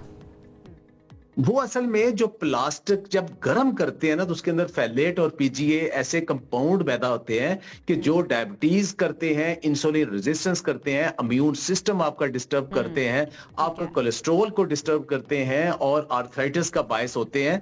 ये वो है, और डिमेंशिया की भी बीमारी करते हैं। और दूसरा, अभी हाल ही में एक स्टडी पब्लिश हुई है 2025 में, 1 टीस्पून यानी चम्मच के बराबर प्लास्टिक इंसानी दिमाग के अंदर से बरामद हुआ है। तो ये सारी जो हम प्लास्टिक इतना ज्यादा यूज कर रहे हैं ये आहिस्ता आहिस्ता हमारे बॉडी के अंदर जा रहा है। और वो जो लंच बॉक्सेस डॉक्टर साहब दिमाग तक में जो बच्चे स्कूल लेके जाते हैं या ऑफिस के अंदर, अक्सर हम अपने कॉलीग्स को देख रहे होते हैं अपने घर से खाना लेकर आते हैं, मोस्टली वो प्लास्टिक के टिफिन होते हैं, लंच बॉक्सेस होते हैं। तो ये बताइए, वो हालांकि उसके ऊपर लिखा हुआ भी होता है कि इसको माइक्रोवेव किया जा सकता है, क्या वो सेफ होते हैं या फिर कोई भी किसी भी तरह की प्लास्टिक जो है वो माइक्रोवेव के लिए सेफ है ही नहीं? तमाम सुन लें जितने भी मेरे कोलीग्स लेकर आते हैं घर से। देखिए, जो माइक्रोवेव के लिए ना आप ज़हन में बैठा लें कि सिर्फ शीशा और सिरामिक दो ही सेफ हैं और कोई सेफ नहीं है। आप बच्चों को जो खाना दे रहे हैं टिफिन में या प्लास्टिक की बोतलों में, उसके अंदर एक स्टील की लाइनिंग वाले भी मिलते हैं, तो वो इस्तेमाल कर लें, वो सेफ हो जाएंगे। डायरेक्ट प्लास्टिक में हरगिज ना टिफिन ना कुछ। और खास तौर पे जहाँ फूड गर्म हो रही हो या गर्म खाना, वो तो किसी प्लास्टिक में भी आप डालेंगे तो अब ये दोनों कंपाउंड जिनकी बात की वो फौरी तौर पे निकल आते हैं। वो डॉक्टर साहब, मुझे याद आ गया, जब हम छोटे थे मेरे फादर एक टिफिन में खाना लेकर जाया करते थे जिसमें 3-4 पोर्शंस होते थे, वो स्टील के होते थे पहले जमाने में। और वो हेल्दी तरीका भी है खाना ले जाने का, लेकिन अब प्लास्टिक ने ज़ाहिर है उसकी जगह ले लिया। इवन अब घरों में आप देखें, अब स्टील के बड़े स्टाइलिश किस्म के गिलास और प्लेटें आना शुरू हो गई हैं। तो पहले होता था एक दफा उसको बहुत ही अंडररेट किया जाता था, लेकिन अब वो इतने खूबसूरत गिलास हैं कि आप पानी पीने के लिए आप वो भी इस्तेमाल कर सकते हैं, खाना खाने के लिए भी इस्तेमाल कर सकते हैं, वो बहुत सेफ है जो स्टील है। राइट डॉक्टर साहब, एक लाइव कॉलर हमारे साथ हैं, जरा उनको भी शामिल गुफ्तगू करते हैं। सारा है, सारा बताइएगा क्या कहेंगी आप या कुछ पूछना चाह रही हैं डॉक्टर साहब से? सारा हमारे साथ मौजूद है? सारा हमारे साथ मौजूद नहीं है, तो उनका सवाल अच्छा आ गई है। सारा आप सुन पा रही हैं? जी जी, मुझे आवाज आ रही है। मेरा सवाल है डॉक्टर बत्ता से जी कि माइक्रोवेव में जिस तरह से उन्होंने स्टार्च की बात की कि इस तरह के अगर प्रोडक्ट्स होते हैं तो वो नुकसानदेह हो सकते हैं, लेकिन बहुत सारे लोग केक्स वगैरह बनाने के लिए माइक्रोवेव का यूज करते हैं, तो क्या जो माइक्रोवेव में केक्स वगैरह बन रहे होते हैं कि वो भी बहुत हार्मफुल है? ठीक है, केक भी जो है वो लॉन्ग कुकिंग है, उसके लिए आप जो एयर फ्रायर यूज कर लें वो उससे कहीं बेहतर है। क्या दूसरा इलेक्ट्रिक जो ओवन है वो बहुत सेफ है। माइक्रोवेव के अंदर जब आप केक बनाएंगे तो उसके अंदर क्या होगा कि कुछ हिस्से जल भी जाएंगे, कुछ कच्चे भी रह जाएंगे, यूनिफॉर्म एक तो उसके अंदर कुकिंग नहीं होगी। दूसरा ये है कि इतनी देर जो एक्सपोजर होगा उसमें फिर न्यूट्रिएंट लॉस भी ज्यादा होगा। राइट, आरिफ भी हमारे साथ हैं, एक और कॉलर हैं, वो उनका भी सवाल लेते हैं। जी आरिफ। जी अस्सलाम वालेकुम आप सबको। मेरा सवाल ये है कि हम मुख्तलिफ जगहों पे जाते हैं, खासतौर पे बेकरीज के ऊपर, तो वहाँ पे कुछ चीज़ें होती हैं, रोल्स होते हैं जो कि प्लास्टिक में उनको लपेटा हुआ होता है या बटर पेपर के अंदर उनको लपेटा होता है, उनको गर्म किया जाता है, तो वो कितने सेफ हैं? खासतौर पर बटर पेपर, क्योंकि प्लास्टिक तो जैसे बताया जा रहा है कि वो तो सेफ नहीं है और वो खाने में लिपटा होता है, लेकिन बटर पेपर भी लिपटा होता है, क्या वो जो उसके ऊपर क्या कहते हैं? ऑल राइट डॉक्टर साहब, बटर पेपर, क्योंकि हम अक्सर बेकिंग में भी ना बटर पेपर का इस्तेमाल देख रहे होते हैं। आप बगैर गर्म किए वो रोल वैसे भी खा लें, वो आपके लिए जहर ही है। बेकरी के अंदर कोई भी हेल्दी चीज मौजूद ही नहीं है। आप उसको आप डबल गर्म करके उसको डबल से खराब कर रहे हैं। देखिए, माइक्रोवेव के अंदर सिर्फ दो चीजें बार बार आप ज़हन में रख लें, एक ग्लास यानी शीशा और दूसरा सिरामिक जिसके ऊपर पेंट ना हो, ये दो ही सेफ है। बाकी जितने भी हैं बात नहीं कर रहे डॉक्टर साहब, वो बटर पेपर की बात कर रहे हैं। पेपर फॉर्म में कोई चीज है तो वो भी नुकसानदेह। जी देखिए, कुछ पेपर, अभी पेपर पे उन्होंने कौन सा पेपर यूज किया है, कुछ डेफिनेटली पेपर ऐसे हैं कि जो कि माइक्रोवेव के अंदर सेव है, लेकिन अगर आप अखबार या इस तरह की मटेरियल जिसके ऊपर कोई प्रिंट है, कुछ है, स्याही लिखी हुई है, वो बहुत टॉक्सिक है। लेकिन अच्छा वाला जो बटर पेपर है उसको शॉर्ट टर्म कुकिंग के लिए नहीं, गर्म करने के लिए आप इस्तेमाल कर सकते हैं, वो सेफ है बटर पेपर। ठीक। अच्छा, बिलाल भी हमारे साथ है। बिलाल भी सवाल करना चाह रहा है। जी बिलाल। जी अस्सलाम वालेकुम। वालेकुम सलाम। पूछना चाह रहा था कि माइक्रोवेव ओवन में कौन कौन सी चीजें यानी गर्म कर सकते हैं जो नुकसानदेह नहीं हो? ये आप सुन नहीं रहे, आपने पूरा सुना नहीं है? चलो दोबारा बता देते हैं आपको। जी डॉक्टर साहब। ये बता, माइक्रोवेव में आप सब कुछ गर्म कर सकते हैं, लेकिन गर्म करने की बात है, कुकिंग ना करें, सिर्फ ये बात हो रही। दूसरा ये है कि माइक्रोवेव के अंदर एक और चीज शायद आपके इल्म में हो कि वहां कुछ बैक्टीरिया जैसे इकोलाई वगैरह बैक्टीरिया होता है, जैसे सैमोलिना जो कि दूध के अंदर भी होता है, अंडे के अंदर भी होता है, वो बैक्टीरिया इतने थोड़े टाइम में नहीं मरते।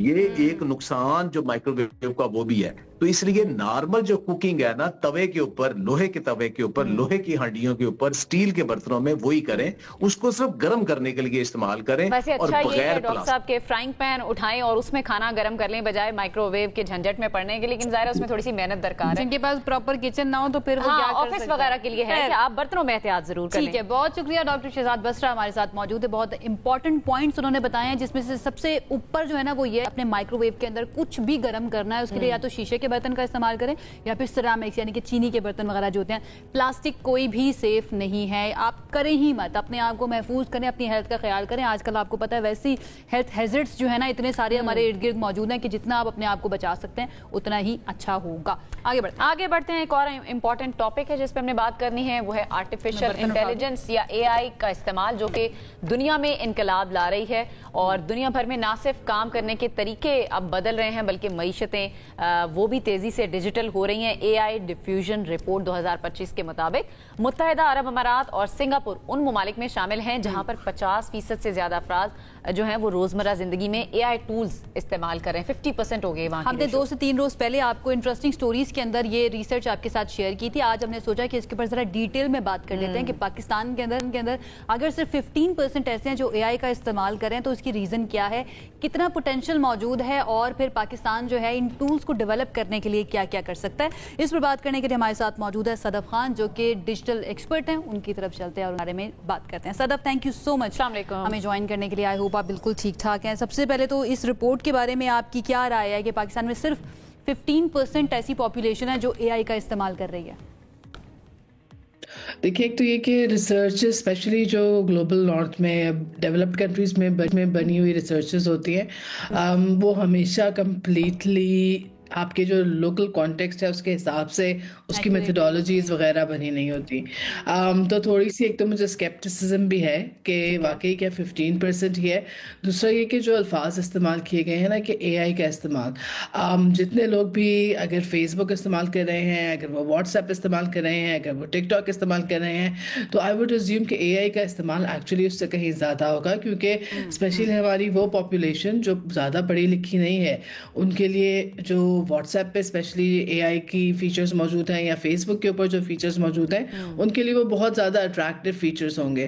तो एक तो ये मुझे थोड़ा सा सिनिसिज्म है, थोड़ी सी ये मुझे क्वेश्चन मौजूद है कि किन चीज़ों के ऊपर रिसर्च की गई है और किस तरह के AI टूल्स के ऊपर उन्होंने ये फिगर बेस किया है। उसके अलावा जाहिर है पाकिस्तान दुनिया के उन ममालिक में शामिल है जहाँ जो डिजिटल कनेक्टिविटी है वो बहुत ज़्यादा हाई नहीं है। हालांकि फिक्र बहुत तेज़ी से बढ़ भी रहा है, स्पेशली ख़वातीन के लिए जो हमारा डिजिटल जेंडर गैप है वो बहुत ज़्यादा है। तो हम ये अज्यूम कर सकते हैं कि स्पेशली जो AI के टूल्स हैं जो फिर भी थोड़ा सा एडवांस लेवल पे आते हैं, शायद उनकी तादाद, उन लोगों की तादाद जो कंफर्टेबल फील करते हैं इन टूल्स को इस्तेमाल करने में वो कम होगी, लेकिन इतनी कम होगी ये आपको लगता है कि 15% नहीं हो सकती? ये आपको अनरियलिस्टिक लग रहा है? अच्छा, जिन ममालिक का डेटा आया जैसे कि UAE है, सिंगापुर है, इन ममालिक से पाकिस्तान किस तरह से सीख सकता है? जिस तरह वहां पर इस्तेमाल हो रहा है यहाँ पर भी उसी तरह इस्तेमाल शुरू हो जाए? देखिए, उससे पहले ना हमें ये सोचना पड़ेगा कि AI का इस्तेमाल एग्जैक्टली किस पर्पसेस के लिए हो रहा है। अगर सिंपली ये है कि लोग चैट GPT पे जाके या जो दीगर बड़े प्लेटफॉर्म्स के मुहैया उससे सवाल जवाब कर रहे हैं दैन इट्स गुड, लेकिन जो हम सीखने वाली बात है अगर ये प्रूफ हो, पहले ये चीज़ें पता चलें कि इन ममालिक में AI का इस्तेमाल किस तरह प्रोडक्टिव तरीके से हो रहा है तो जाहिर है वो चीज़ें रेप्लिकेट की जा सकती हैं। AI ईमेल लिखवाने के लिए नहीं आई पाकिस्तान के अंदर या फिर व्हाट्सएप मैसेजेस लिखवाने के लिए नहीं आई? क्योंकि मोस्टली लोग तो यही कर रहे हैं ज्यादातर, जितना हम अपने इर्द गिर्द देखते हैं। अनफॉर्चुनेटली AI का जो इस्तेमाल अभी तक मैंने देखा है वो इसी तरह का है कि लोग अपने दिमाग से सोचना बंद हो गए हैं और वो कुछ चीज़ें लिख देते हैं और वही मैसेज, स्पेशली अगर आप रिक्रूटर हैं, आप यंग बच्चियों को हायर करना चाहते हैं, उनके CVs के ऊपर हर जगह चैट GPT की आपको छाप नजर आएगी। और interestingly they don't even know कि अब पता चलाया जा सकता है कि कौन सी चीज चैट GPT से लिखी गई है और कौन सी चीज आपने स्टूडेंट्स यूनिवर्सिटीज में अपनी असाइनमेंट्स बना के ले जा रहे हैं, असाइनमेंट्स के लिए भी कर रहे होते हैं। अच्छा, हम सदफ इसके इस पॉइंट के ऊपर बात कर लेते हैं, इस जहद पे बात कर लेते हैं कि पाकिस्तान के अंदर पोटेंशियल कितना ज्यादा मौजूद है AI टूल्स को डेवलप करने का और पाकिस्तान राइट नाउ स्टैंड कहां पर कर रहा है ओवरऑल। आप क्योंकि इस शोबे से वाबस्ता है, आपको क्या नजर आता है पाकिस्तान ने अभी तक कितना काम किया है AI टूल्स को डेवलप करने में, एंड देन हम क्या क्या कुछ कर सकते हैं? देखिए, आई थिंक पोटेंशियल तो पाकिस्तान में बहुत है, just by the virtue of the fact कि हमारी एक बहुत बड़ी यंग पॉपुलेशन है और जाहिर है जो यंग पॉपुलेशन है they are all digital natives, वो टेक्नोलॉजी को पिछली जनरेशन से ज़्यादा बेहतर तरीके से समझते हैं। हमारी यूनिवर्सिटीज़ और हमारी इंडस्ट्री अनफॉर्चुनेटली हमारी उस यंग पॉपुलेशन को इतनी अच्छी तरह से ग्लोबल मार्केट्स के साथ कनेक्ट नहीं कर पा रही। हाउएवर गवर्नेंस लेवल के ऊपर कुछ काम हो रहे हैं, पाकिस्तान की AI पॉलिसी है अच्छी बुरी जो भी है, लेकिन पॉलिसी साजी का काम शुरू हो चुका है। इसी तरह बहुत सारे हमें अच्छे एग्जाम्पल्स भी मिलते हैं। ये जनरेटिव एआई की बहुत जो भरमार हुई है, उससे पहले भी ऐसा नहीं था कि एआई इस्तेमाल नहीं हो रहा हो। मुख्तलिफ चैट बॉट्स जो डिफरेंट प्लेटफॉर्म्स पे आपको नजर आएंगे, उसमें पाकिस्तानियों ने भी अपना हिस्सा डाला है। तो देयर इज़ पोटेंशियल, हाउएवर उस पोटेंशियल को डायरेक्ट किस तरह से किया जाएगा, और सबसे अहम बात पाकिस्तान जैसे ममालिक के लिए एआई टूल्स को ज़्यादा कंटेक्चुअलाइज बनाने के लिए, ज़्यादा बेहतर बनाने के लिए ये बहुत ज़्यादा ज़रूरी है कि एआई जिस डेटा पे ट्रेन किया जाता है, जो लैंग्वेज मैनेजमेंट सिस्टम होते हैं, उसके अंदर लोकली कंटेक्चुअलाइज डेटा भी ऐड किया जाए। आपसे सवाल करने लगी थी सदफ के ये लैंग्वेज बैरियर भी है जिसकी वजह से पाकिस्तान का जो डेटा सामने आया, चले उसको अज्यूम कर लेते हैं कि वो सही है 15% का, तो ये इंक्रीज हो सकता है अगर मकामी ज़बानों में या उर्दू में हमें ज़्यादा मिल जाए एआई का इस्तेमाल करने में। बिल्कुल, एक तो ये उर्दू में ज़्यादा मिल जाए, दूसरे उसके पास उर्दू लैंग्वेज की मालूमात भी हों, क्योंकि एआई सिस्टम जिस तरह से काम करते हैं, जिस भी कंट्री में वो काम कर रहे होंगे, जिस तरह के यूज़र्स होंगे, उसको जिस तरह का डेटा मिलता जाएगा वो उस कॉन्टेक्स्ट के हवाले से जवाब देने में ज़्यादा बेहतर होता जाएगा। सो जैसे जैसे ये तादाद बढ़ेगी और जब तक हम कॉन्शियसली ये कोशिश नहीं करेंगे कि उसमें अपनी लोकल लैंग्वेजेस, अपनी local information, indigenous knowledge systems जो हैं, खबरें जो है मकामी, वो उसमें फीड करना शुरू करें, तो वो उनकी जाहिर है फिर परफॉर्मेंस भी बेहतर होती ये जो सारी बातें आप कर रही हैं बहुत इंपॉर्टेंट हैं डेफिनेटली, क्योंकि आप खुद एक एक्सपर्ट है तो ज़्यादा बेहतर तरीके से कन्वे भी कर सकती हैं कि किन चीज़ों की ज़रूरत है, किन चीज़ों की ज़रूरत नहीं है। बिकॉज टेक्नोलॉजिकली अगर बात की जाए तो मैं तो बहुत हद तक इलिटरेट हूँ, तो इसलिए बहुत सारी बातें समझ भी नहीं आई। लेकिन जो हमारी पॉलिसीज़ बना रहे हैं स्पेशली एआई से रिलेटेड, आपको लगता है कि हमें इत्तेफाक कर लेना चाहिए, क्योंकि मोस्टली ऐसे लोग हैं जो कि बेबी बूमर्स की जनरेशन से ताल्लुक़ रखते हैं और उनको टेक्नोलॉजी का खुद भी शायद उतना ज़्यादा इस्तेमाल नहीं आता है। हमारी एआई पॉलिसी के अंदर हमारे यंगस्टर्स जो हैं, क्या उनका स्टेक शामिल है? क्या उनकी राय को अहमियत दी गई है अभी तक, जितना आप जानती हैं उसके बारे में? अनफॉर्चुनेटली पाकिस्तान में जो भी पॉलिसी साजी होती है वो ट्रूली ये नहीं होती कि वो कहते हैं मल्टी स्टेक होल्डर कंसल्टेशंस उसमें इंक्लूड की जाएं, जहां यंग लोगों की आवाज़ें हैं, उन लोगों की आवाज़ें जो किसी तरह डिसेबल्ड हों, किसी भी तरह मार्जिनलाइज्ड हों, वो बेहतर तरीके से शामिल नहीं होती। हाँ, मिनिस्ट्री ऑफ आईटी ने कुछ पिछले कुछ अर्से से कुछ यंग लोग भी रखने शुरू किए हैं, लेकिन उनका पॉलिसी साजी पे कितना इख्तियार है, और वो अपनी जो लार्जर मिनिस्ट्री से बाहर जो लोग हैं, जो लोग इस्तेमाल करते हैं, जो लोग क्रिएट करते हैं, जो आपकी आवाम है जिसका बहुत बड़ा स्टेक है, उनकी आवाज़ें, उनकी एक प्रॉपर कंसल्टेटिव प्रोसेस नहीं किया जाता। ऐसा नहीं है कंसल्टेटिव प्रोसेस मौजूद नहीं है, लेकिन ज़्यादातर ये लगता है कि वो बड़ा सिंबॉलिक है, यानी कुछ लोग बहुत छोटे से अरसे के लिए इन्वॉल्व होते हैं और फिर उनकी जो रिकमेंडेशंस हैं वो कहाँ गई, उसकी किस तरह से इनकॉर्पोरेशन हुई, इस बारे में कोई क्लैरिटी, कोई ट्रांसपेरेंसी नहीं होती। जाहिर है इससे हुकूमत का अपना भी नुकसान है, क्योंकि किसी भी मुल्क की पॉलिसीज जब बेहतर होंगी और जो रिस्पॉन्सिव होंगी अवाम की जो ख्वाहिशात हैं, अवाम की जो ज़रूरियात हैं, उसको जब वो प्रॉपर्ली रिस्पॉन्ड करेंगी तो फिर तरक्की भी होगी, तरक्की भी होगी। सदफ, मैं ये जानना चाहूँगी, आप एज एन एक्सपर्ट, आपको क्या लगता है कि एआई का बेहतर और पॉजिटिव इस्तेमाल जो है वो हम किन शोबों में जो है वो कर सकते हैं? जिस तरह हमने शुरू में भी बात की कि ज़्यादातर तो सवाल जवाब के चक्कर में हम इस्तेमाल कर रहे होते हैं या फ़न में ही ले रहे होते हैं एआई को, लेकिन प्रोडक्टिव इस्तेमाल किस तरह से हो सकता है इसका? देखिए, बहुत सारे बहुत अच्छे इस्तेमाल हैं, स्पेशली अगर आप मेडिकल हेल्थ फील्ड ले लें। पाकिस्तान में हेल्थ का डेटा बहुत अच्छी तरह से रखा नहीं जाता, प्रोसेस नहीं किया जाता। एआई इज़ वेरी गुड, जो ट्रेंड्स एनालिसिस है, ट्रेंड्स की प्रिडिक्शन है, उसके वाले से उसके अंदर बहुत अच्छा इस्तेमाल हो सकता है। आईटी के अपने शोबे में एआई अब बहुत सारी चीज़ों को ऑटोमेट कर रहा है, कोडिंग को ऑटोमेट कर रहा है, और ज़ाहिर है उससे एक चीज़ तो ये है कि बेरोज़गारी बढ़ रही है, लोगों की स्किल्स वगैरह वो हो रही हैं, लेकिन this is the way of the future. तो उसका बेहतर इस्तेमाल सीखना, उसके अंदर अपनी कंट्रीब्यूशन डालना, और उसको इस तरह से यूज़ करना कि एफिशिएंसी क्रिएट हो पूरे प्रोसेसेस में, वो बहुत ज़्यादा ज़रूरी है, बहुत ज़्यादा अच्छा है। चाहिए स्पेशली जो यंगस्टर्स हैं, जो स्टूडेंट्स भी हैं, या फिर जो अब नए नए मार्केट में आएंगे, उनको कौन कौन से टूल्स को सीख लेना चाहिए जो अवेलेबल है पाकिस्तान में? देखिए जो टूल्स हैं वो तो बुनियादी हम सबको पता ही हैं, हाउएवर आई थिंक ज़्यादा इम्पोर्टेंट ये है कि उनके अंदर जो डेवलपमेंट हो रही है, उनकी कैपेसिटीज़ जिस तरह से बढ़ रही हैं, उसका पता होना, उसका इदराक होना बहुत ज़्यादा ज़रूरी है। क्योंकि जो मेजर टूल्स हैं वो ChatGPT हो, वो गूगल का AI हो, वो मेटा का AI हो, वो एक्स का AI हो, जो भी, उन तमाम की एक बायस हमें नज़र आएगी क्योंकि वो वेस्टर्न डेवलप टूल है। तो आई थिंक एग्जैक्टली कौन सा टूल समझना चाहिए, क्या नहीं समझना चाहिए, इनमें कोई ज़्यादा अच्छाई बुराई नहीं है। हाउएवर उसका में जिस बायस की आप बात कर रही हैं बनता भी है, उन्होंने बनाया, वो कहेंगे हम जैसे चाहें उसको चलाएं। अगर हम बना रहे होते, बनाने पड़ेंगे, हम अपने बना रहे होते, हम भी उसको अपने मुताबिक ही मोल्ड कर रहे होते। खैर बहुत शुक्रिया आपका। सदफ हमारे साथ मौजूद थी, सदफ खान, और एक्सपर्ट हैं, उन्होंने बताया कि कौन कौन का इस्तेमाल किया जा सकता है। पाकिस्तान के अंदर बहुत ज़्यादा पोटेंशियल मौजूद है, तो उस पोटेंशियल को पहचानने की भी बड़ी ज़रूरत है। सिर्फ ईमेल दिखवाने के लिए या अपनी पिक्चर्स जो है ना उनको एनिमेट करवाने के लिए, बर्थडे विशेज़, व्हाट्सएप मैसेजेस के लिए AI का इस्तेमाल न करें, थोड़ा प्रोडक्टिव इस्तेमाल कर लें ताकि आपके लिए बहुत बेहतर हो और आपका फ्यूचर सिक्योर हो जाए। क्योंकि ये वक्त के साथ साथ चलना बड़ा जरूरी है, जमाने के साथ तो उसके कदम मिलाकर चलना बहुत ज्यादा जरूरी है। एक ब्रेक की तरफ जाते हैं, वापस आएंगे तो बात करेंगे दीगर अहम सेगमेंट्स पर। साथ रहिए।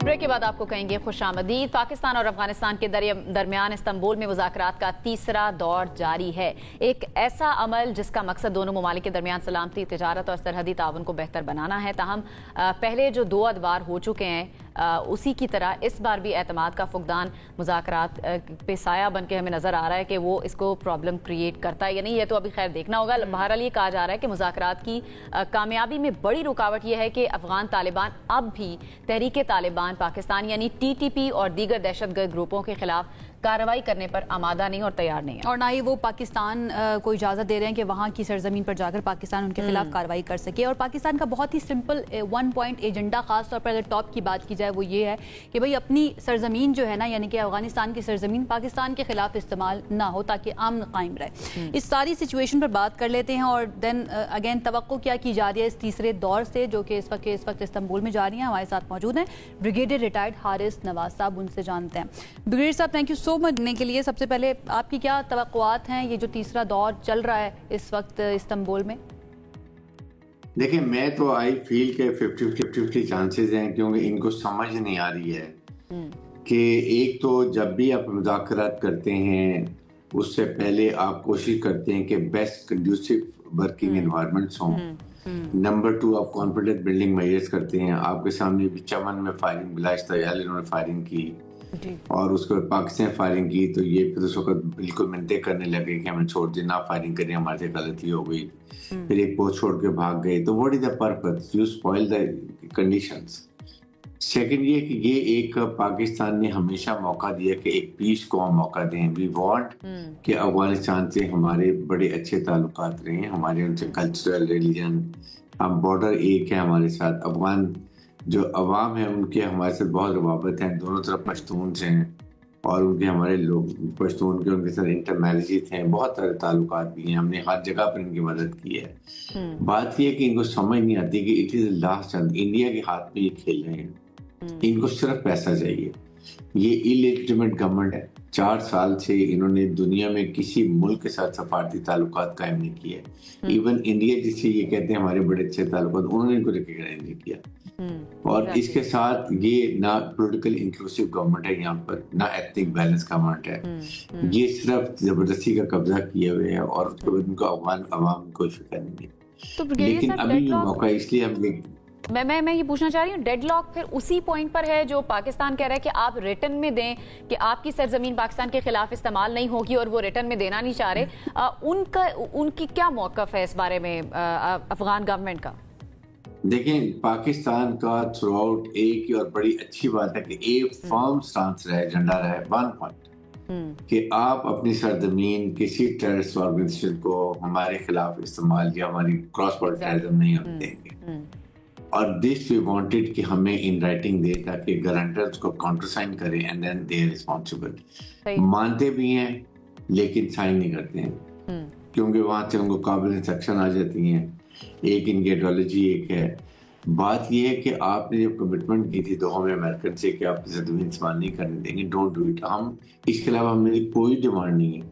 हम हर किस्म की इनकी मदद करते हैं, लॉजिस्टिक सपोर्ट देते हैं, आटा देते हैं, चीनी देते हैं, उसके बाद इनको हम फर्टिलाइजर देते हैं, इनको अफगान ट्रांजिट देते हैं, हर जगह इनकी सफारतकारी की है, हर जगह इनकी मदद की है।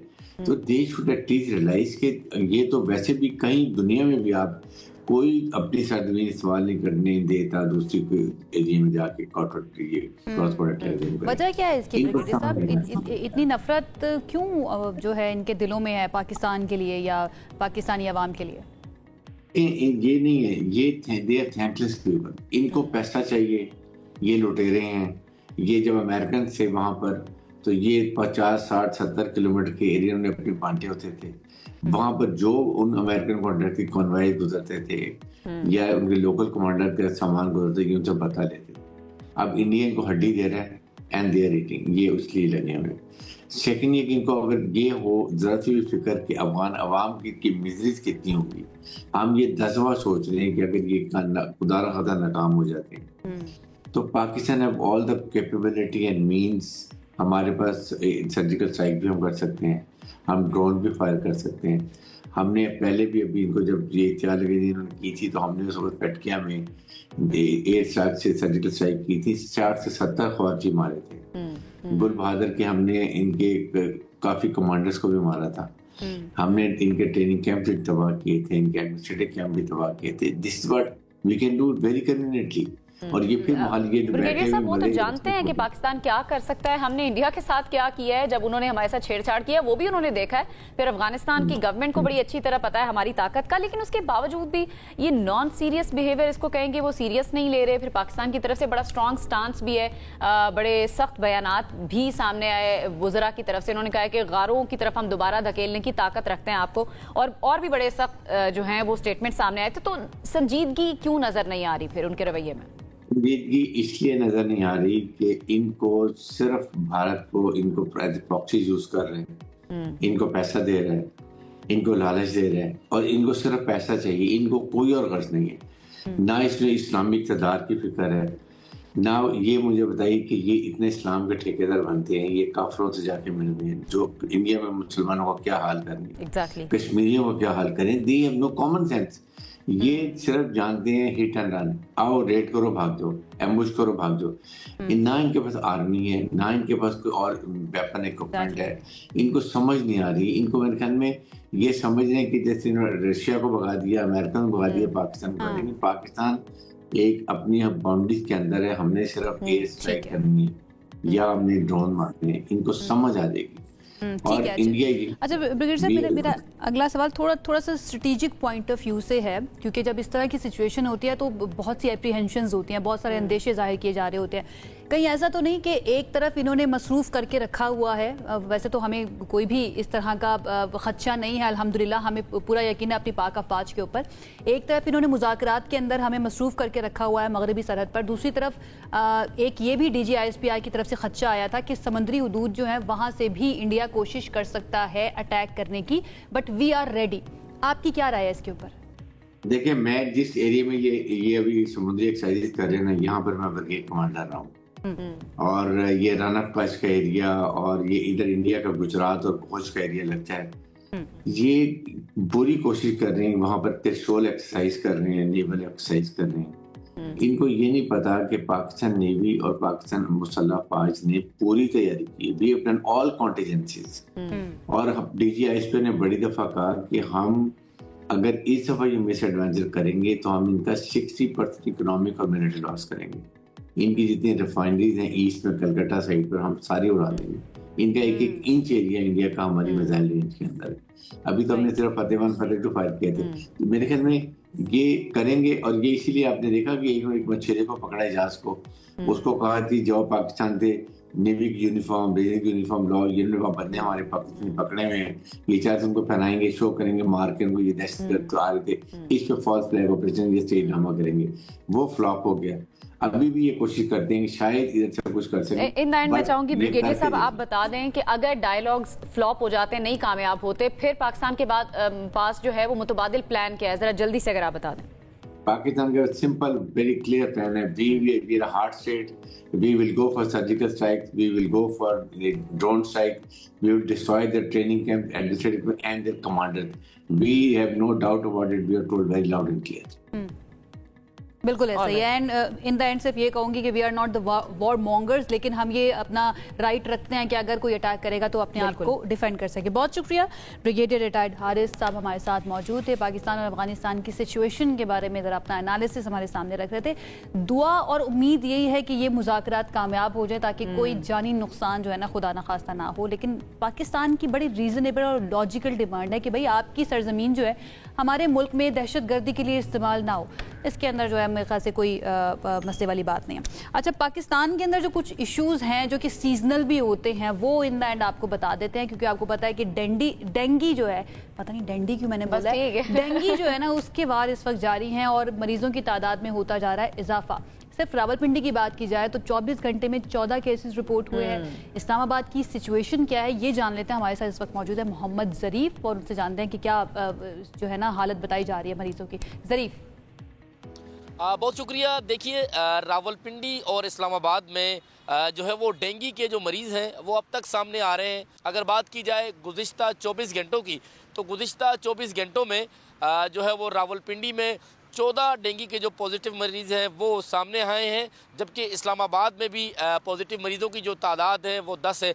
अब तक रावलपिंडी में 1423 मरीज़ जो हैं वो रवां साल पॉजिटिव डेंगी के केसेस के साथ जो है वो सामने आए हैं, जबकि इस्लामाबाद में जो है वो डेंगी मरीज़ों का जो डेटा है वो इंतज़ामिया की जानिब से नहीं दिया जाता, लेकिन ये तादाद जो है वो तकरीबन 700 से ऊपर ही बताई जा रही है. रावलपिंडी में अब तक तकरीबन 63 लाख मकामात को जो है वो चेक किया गया है और उनमें जो डेंगी का लार्वा है तकरीबन 1 लाख से ज़ायद मकामात पर पाया गया है. और रावलपिंडी में डेंगी के जो कुल टेस्ट हैं वो 21,000 से ज़ायद किए गए हैं, जिनमें तकरीबन 1423 जो मरीज़ हैं, जो एग्जैक्ट डेटा दिया गया था उसके मुताबिक जो है वो उनमें डेंगी जो है वायरस जो है पाया गया. कई मरीज जो हैं वो रिपोर्ट हो रहे हैं और मरीजों में इजाफा भी दिन ब दिन देखने में आ रहा है. ज़रीफ हमें बता रहे थे सूरत हाल. अब लाहौर चलते हैं उस्मान खान की तरफ और उस्मान खान से जान लेते हैं लाहौर के अस्पतालों में क्या सूरत हाल है. जी उस्मान. लाहौर समेत पंजाब भर में डेंगी मच्छर के वार कम होने का नाम नहीं ले रहे. पंजाब भर में जो डेंगी केसेस की तादाद है वो तकरीबन 3200 से तजावुज़ कर चुकी है और अगर हम लाहौर की बात करें तो तकरीबन 385 से तजावुज़ कर चुकी है. यहाँ पर जो डॉक्टर्स हैं और इसके अलावा जो पंजाब हुकूमत और इसके साथ साथ महकमा सेहत पंजाब की जानिब से ये तमाम शहरियों को हदायत भी की जा रही है कि वो घरों में और अपने आस-पास पानी किसी सूरत में जमा ना होने दें. वॉशरूम्स और बाथरूम के अंदर अगर बाल्टी के अंदर या टब के अंदर पानी मौजूद है तो या तो उसको ज़ाया कर दें या फिर उसको ढांप कर रखें और इसके साथ साथ गंदगी से बचाव करें और कूड़ा करकट जमा ना होने दें. और ये भी कहा जा रहा है कि बच्चों को लोशन लगाएं डेंगी, यानी कि केसेस जो हैं अभी भी लाहौर में रिपोर्ट होते जा रहे हैं और डॉक्टर्स यही कहते हैं कि भाई एहतियात जो है वही इसका इलाज है. एहतियात करना बड़ा ज़रूरी है. पानी अगर आपको नजर आए तो उसको या तो ढांप दीजिए, अगर आपने इस्तेमाल करना है, नहीं करना तो फिर उसको ज़ाया कर दीजिए. इसके साथ ही हमें दीजिए इजाज़त. अपना बहुत बहुत ख्याल रखिए. डेंगी का मौसम भी चल रहा है, स्मॉग भी है, आगे वीकेंड है तो कोशिश करें बाहर ना ही जाएं, घर में बैठकर एंजॉय करें, फैमिली टाइम को एंजॉय करें. बड़ा ज़रूरी होता है समटाइम्स एक पॉज लेना. हमें इजाज़त दीजिए. अल्लाह हाफ़िज़.